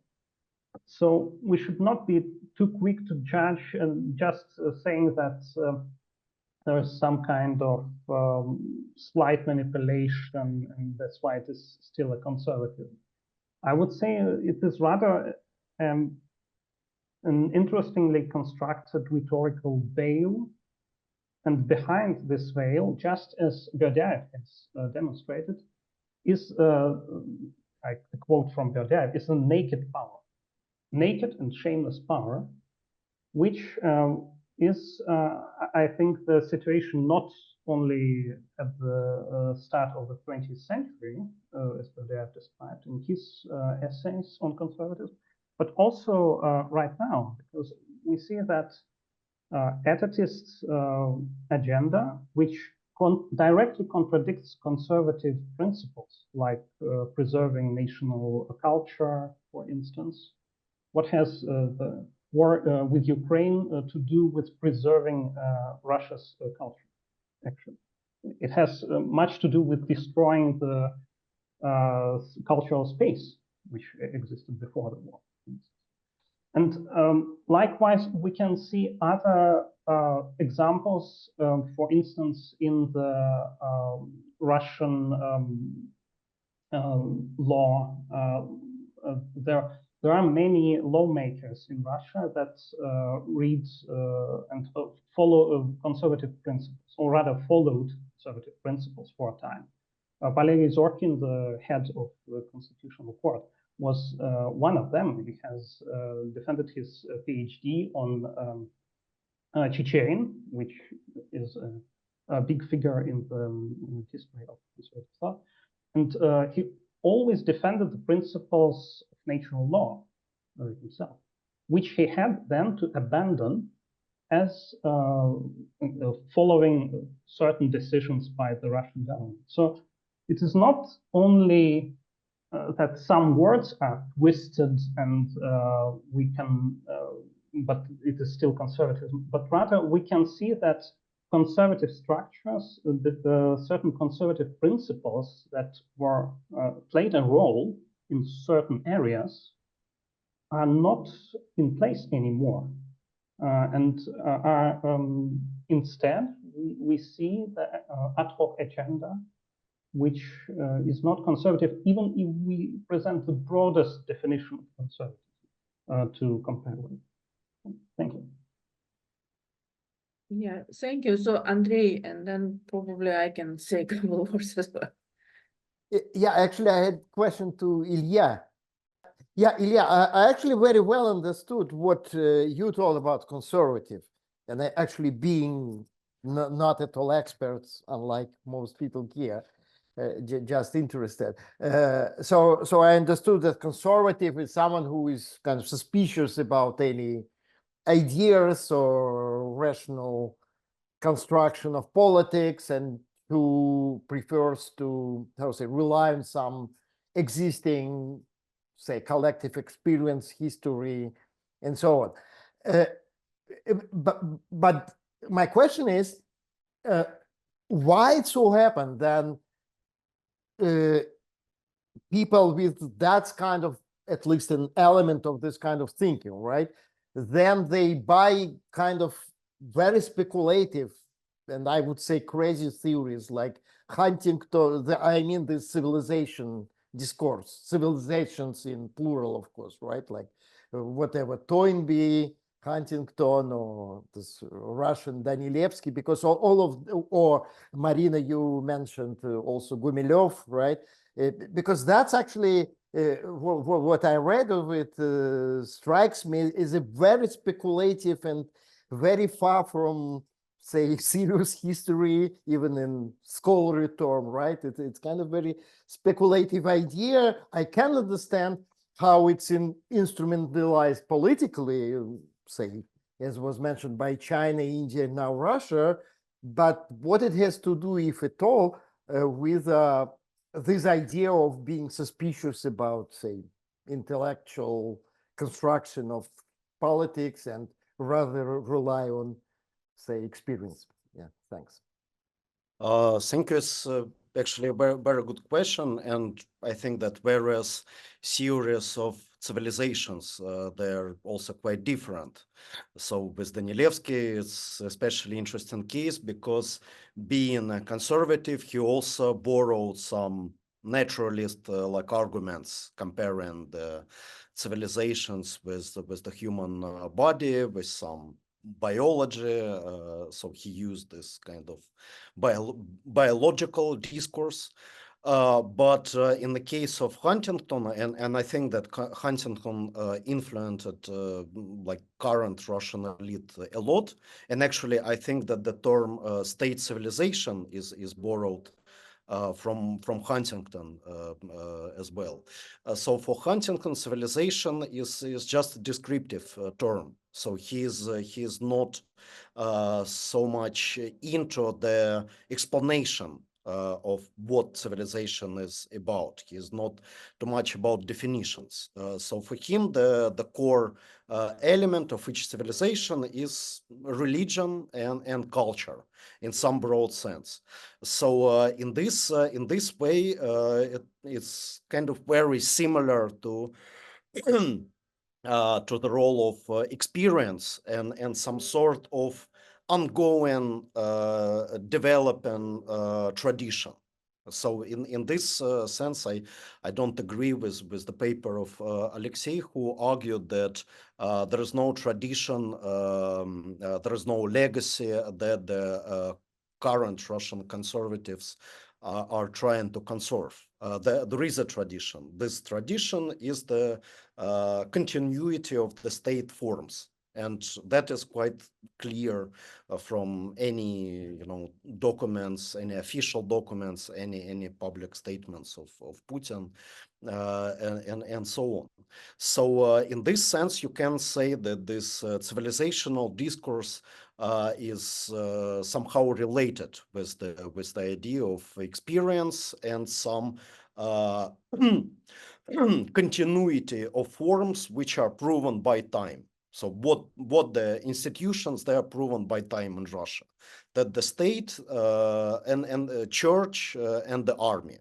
So basically, if you looked at the construction of some other conservatives, in many of them you can find the same triad. So, for example, in French radical conservatism, if you look at the writings of Maras or some other figures like this, they're also the same kind of idea. You have the army, you have the Catholic Church, and that are the main, let's say, pillars of the tradition of some continuation of the forms. So the forms for conservatism is very important. So conservatism is very much about the form, because the form is something that is not empty. So conservatives probably will not agree with sophisticated Artem's dialectic of the form and the contact, because they believe that basically the form is the essence of itself, because the form is exactly something where this experience is reproduced and preserved. Thank you. Thank you. We have a question here, so I probably read this question and someone can jump in and answer it. So, and then I eventually will also probably say a couple words as well. So the question asks, can small nations, malые народы, perceive these conservative thoughts like other independent nations, Ukraine, Kazakhstan, what was mentioned, to the some say revolutionary degree? Or this conversation is mainly about representative state-based conservatism? This is the question. To some extent, so it's linked to my own remark, but probably, so Artem, do you want to say? I saw that you were switching. No, I just very short. Because I did speak of this. Mhm. Yeah, I had this kind of classification of conservatisms, and in the cell liberal conservatism, liberalism with conservative core, I did mention precisely this small people's nationalism, which is hybrid Okay, most of these countries, Kazakhstan, Ukraine, even Poland, they do have very strong national conservative organicist solidarist set of ideas, which makes them similar to traditional conservatism. This is certainly not your kind of mainstream global left-oriented liberalism that is common in the West. But at the same time, these nations usually play together with the global powers and are totally all for like rule of law, you know, division of powers, anti-corruption, this kind of stuff. So they are hybrid, but they are certainly. I also think that this conservatism is not about like having power at all costs. That's why I disagree with Alberto and to some extent Alexei. Thank you, thank you. So, couple words that I wanted to say here. It's a fascinating discussion, but I think that, and I'm talking now more or less from the perspective of kind of philosophy or philosopher.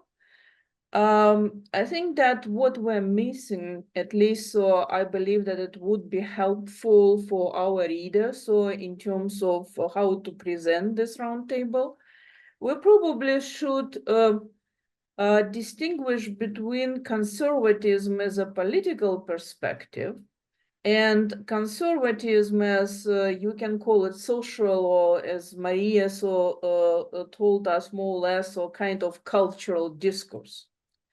And then, so if we distinguish between them, then approaches could be different. And then, so it would make much more sense why Maria is talking about this kind of state civilization. And she tells us that this is not a conservative kind of movement. This is more avant-gardist movement, right? And it seems to be even counter-conservative to some extent. For me, it's still a conservative movement, but it should be explained from completely different perspective. And just to respond, Artyom, to your replica about transcendental subjectivity, I would say that then probably this political conservative could be viewed so through the prism of transcendental subjectivity, or at least we can argue toward this idea. While this cultural conservatism, or at least kind of cultural discourse of conservatism, right? So should be approached from completely different perspective. And this perspective, at least for me, would be the perspective of the otherness, right? Because, for example, what Maria discussed here, so I immediately read it through the prism of the otherness. So this is the search for the identity, right? So kind of renewed search for the identity, but the identity is through kind of opposition or contradiction, right? It's something what is not. Maria used this word negativity, right? So, and this is exactly kind of dialectical approach, Artyom, right? But this is a special kind of negativity. This is dialogue with the otherness, right? So this is how I view it. And this is why, so to some extent, it doesn't make any sense at all. So what they're doing, I mean, in the mass culture and in terms of all these films, so movies, songs, and all of this, like Andrei raised the question, so is it true that Shurov so actually conscious about what he's doing? I doubted that he is conscious, but obviously, to some extent, this is already kind of cultural progression. And he and some others, so they're part of this cultural progression, right? This is a renewed search for me for an identity.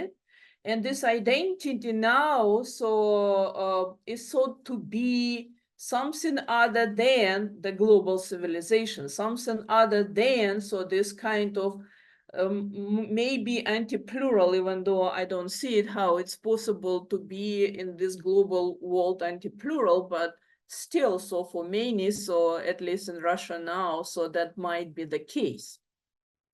And if we distinguish between them, then so actually it becomes a little bit clear, at least for me, what Alexei is saying here, because so he is not talking about the lack of tradition, as I understand, right? But he is rather talking about the lack of the presence of conservatism, at least traditional conservatism, right? So as we understand it, so based on whatever traditional concepts, traditional ideas, and so on, it's rather a kind of pseudo conservatism in terms of really so kind of form that it doesn't fit into the standard understanding of the standard form of conservatism like Ilya or Artem were talking about, right?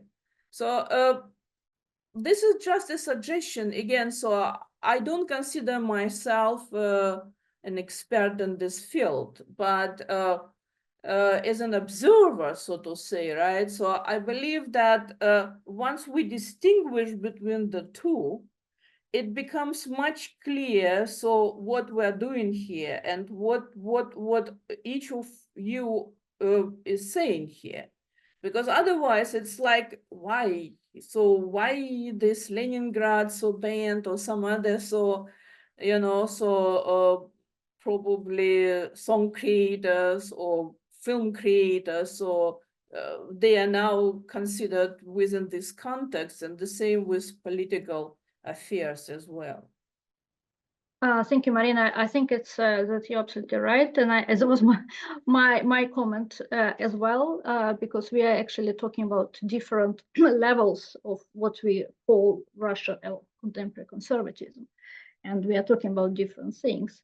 And Alexei, I totally agree that what we have on some top level is pseudo conservatism, because it's a kind of fake, it's neoliberal version, big office, as you mentioned, writes a lot about it, yeah. And it's so it's definitely, but so we have kind of different variations of conservatism, at least in Russia.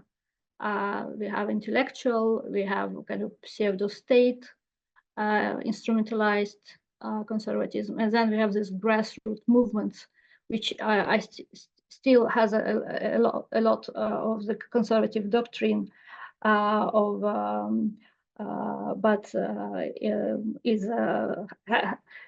has a very special language of this, exactly as you say, Marina, otherness and acivilizational otherness. And the figure of Gopnik, which is a kind of the image of contemporary Russian self, is very interesting here. And is Gopnik a conservative subject? Yes and no. So it's a very interesting mix, and it's mix which is ambivalent, and that's why I use the notion of metamodernism here to trying to describe this new type of ambivalence, new type of synthesis, which we see in contemporary Russian culture, which is not liberal, it's not leftist. So it is a conservative idea, but it's, I call it radical conservatism or conservative revolution, just because it has this futuristic, avant-gardistic sensibility, and it's a project for the future and not for the past. That's, and of course, I don't know, we can discuss, is Putin's project, is this futuristic? Maybe it is. This official conservatism. Yeah, the question is whether he indeed has any project. So so, but then for me, that's why I'm very interested in the concept of state civilization, because as I read it, as I understand it, it's about future Russia. It's about new world order, and it's about future, and it's not about the past. But he has very simple ideas about the future. That you know, pluriversum, strong Russia, etc. But about Putin, they always said that he has tactic rather than strategy, and that's very typical for a conservative, right? Now maybe he has because he became so like philosophical elite. But still, it's like the whole strategy is the tactic. Just defend ourselves and I don't agree. preserve our place in the world. What else is there? I still find this very really thin. No, I think it's about I think it's as I understand it, because I read all this, official documents and this whole collaboration with other Asian civilizations. Now it's a pact. It's a unity of Asian civilization. It's Iran, India, China, and Russia. So it's about this futurism and archaism. It's Asian civilization. They're very old, but still it is the future, because the next century belongs to not to the West, but to the East, Asia. So, and Russia will be united with them, because that's where the future lies. So it's I think it's a very strategic project. So I don't think at all it's all about the past and its tactics. If you look at this new collaborations, unions, strategic unions, military, and so on. And I think it's a strategic plan for the coming 50, 100 years. So using the climate argument, the demographic argument, and so on. But if I may, it just sounds certainly these ideas somehow around that you just describing, but it looks like that if they work at all, they actually, how to say, they fool people. If we assume that still Putin government, they're kind of pragmatic, for them it's important to win the war rather than unite with whoever. I think just their reliance of China, for example, simply doesn't work, because of course these ideas, even if they really believe that, they do not correspond at all to, say, today's reality, all this 19th century stuff about Europe, Asia, and whatever. So I simply cannot see how it could be possible. I can imagine some people can fool themselves with this, how to say, stories about civilization, but I cannot see how anything can come out of it other than kind of self destruction. My last comment, I think why they use this language, because it is a language which is used in China and India. I think it's very pragmatic politics here. Why the civilizational talk? Because that's the language. If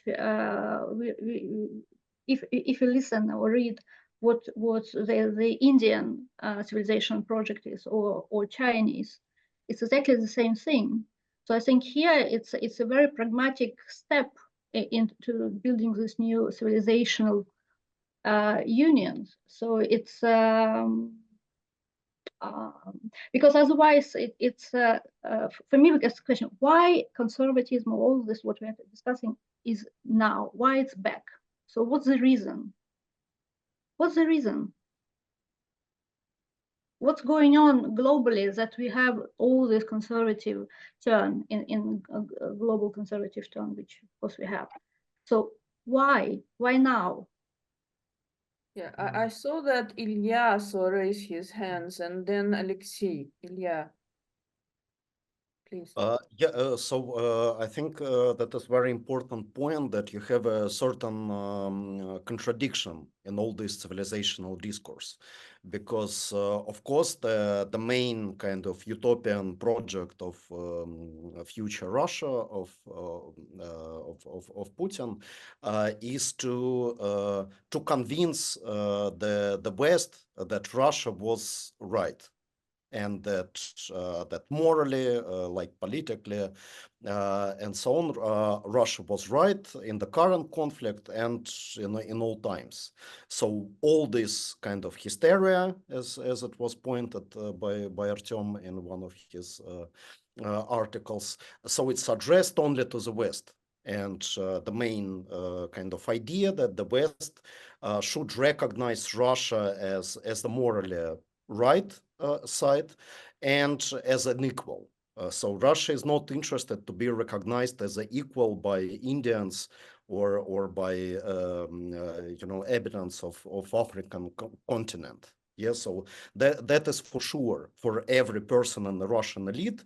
That not the goal to be equal with the third world, let's say.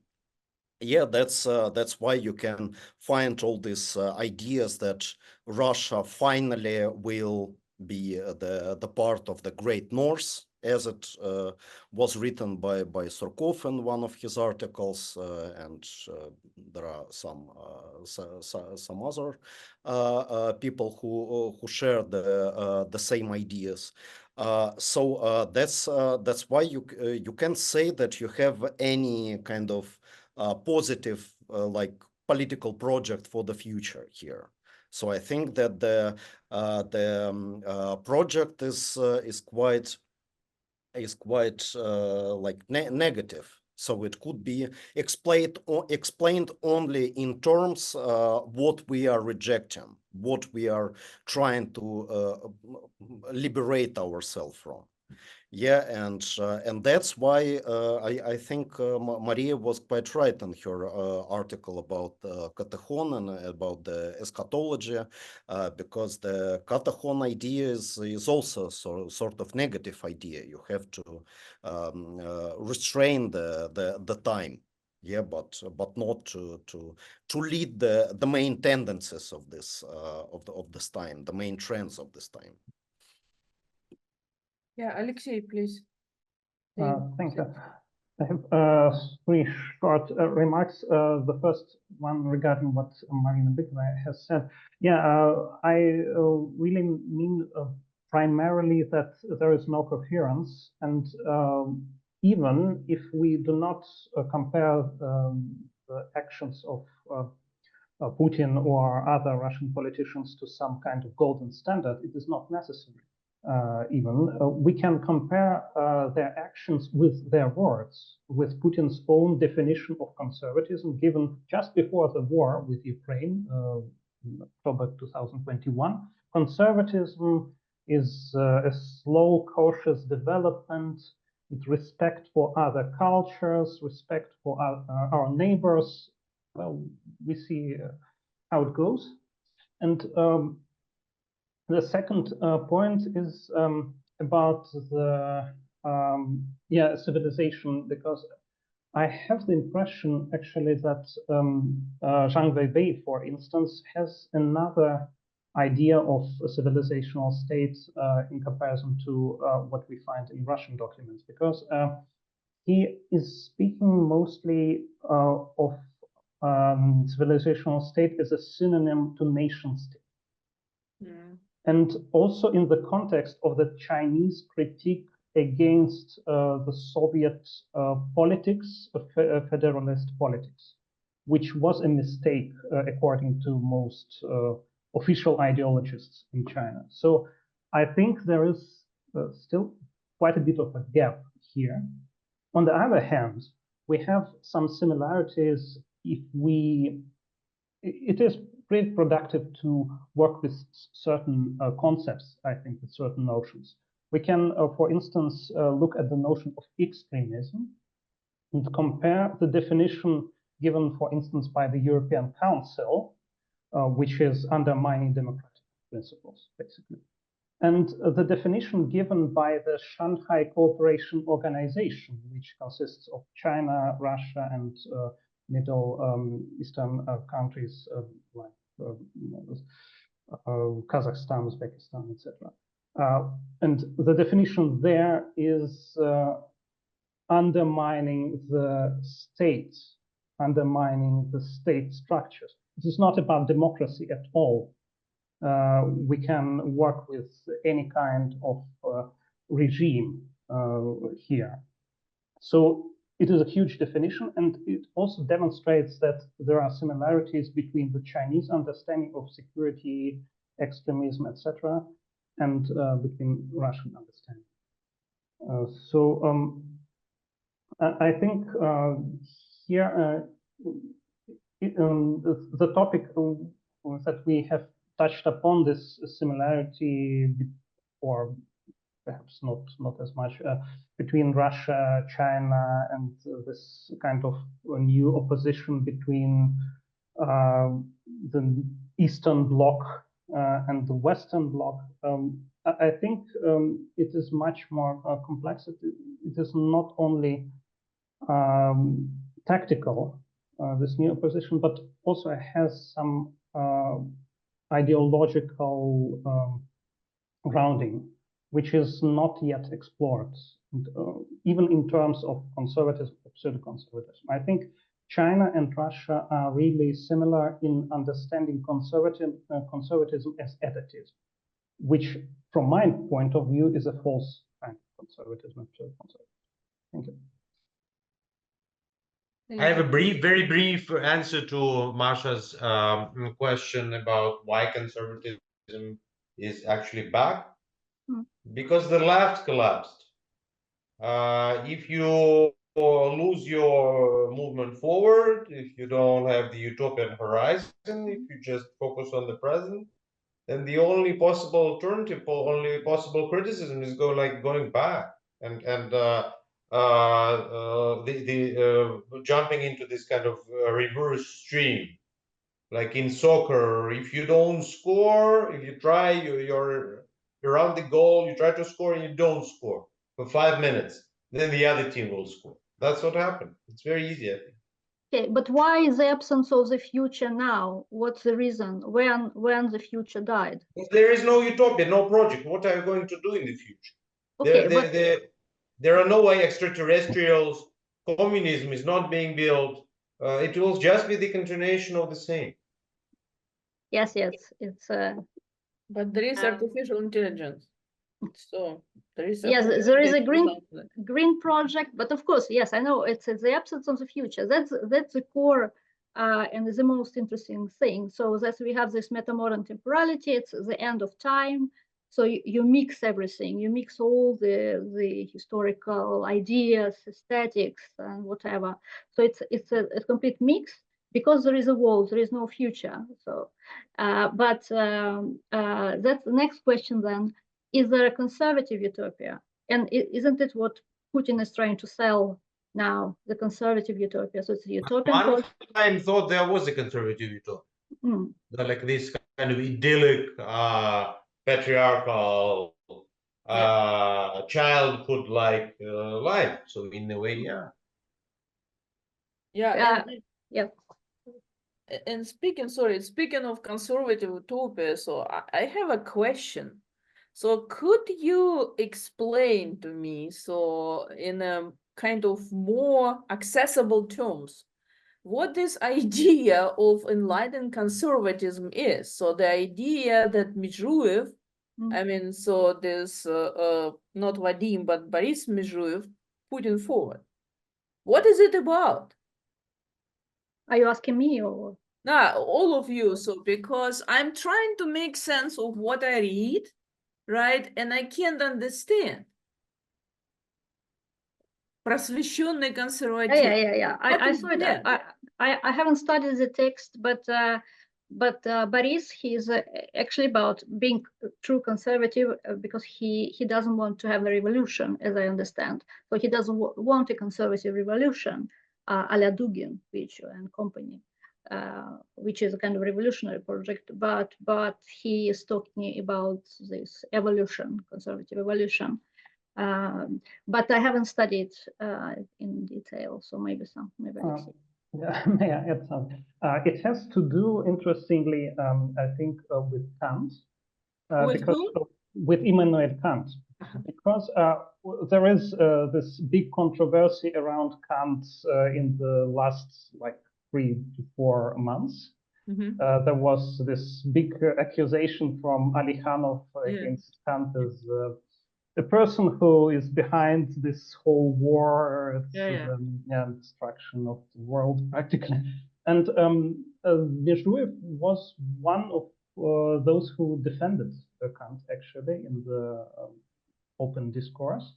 And I think I understand a bit where he comes from. He still is too eclectic for me to be taken seriously. But I think he tries to use the idea of enlightened monarchy.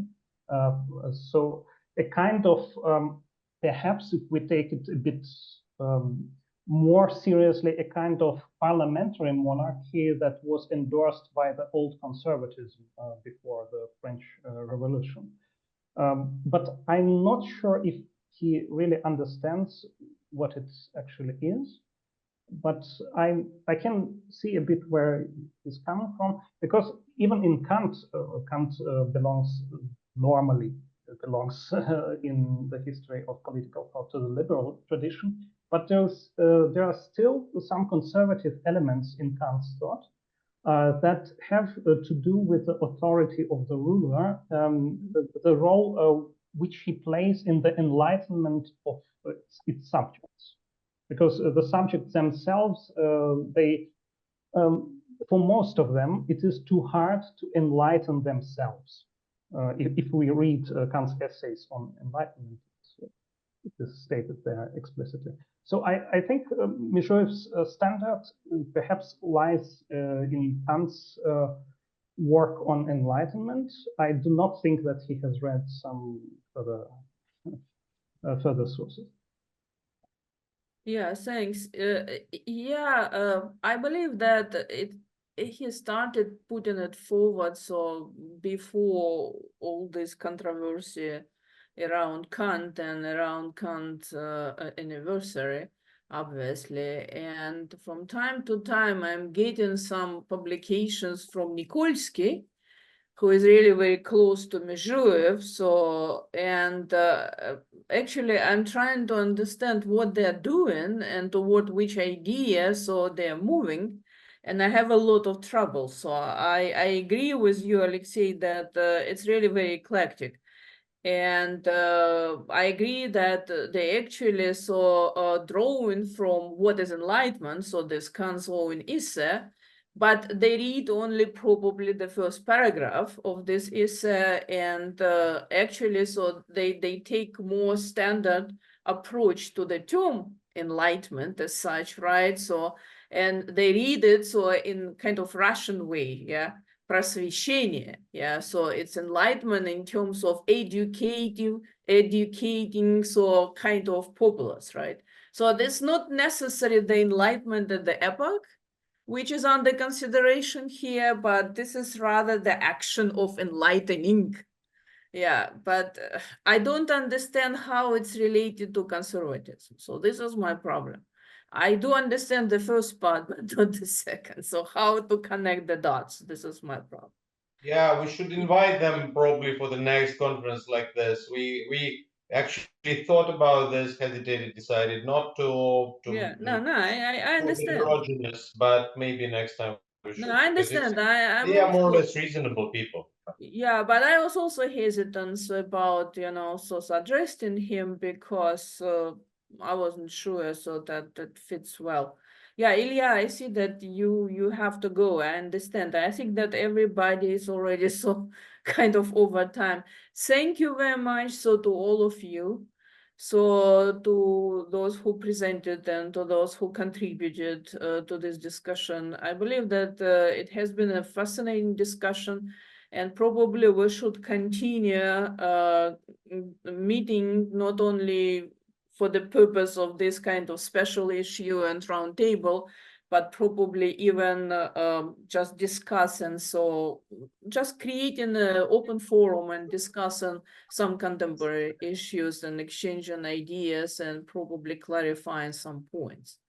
Thank you very much so to Artyom, to Ilya, and also to Dmitry. So I am not able to see his face, but yeah, hello. But he has done so enormous job, and thank you very much for organizing so technically and also kind of organizing all of us, so bringing all together. Thank you very much and have a great day, those who are still overseas, and good night to those who are here in the old world. Bye. Thank you. Thank you to all. Yeah, thank you. See you.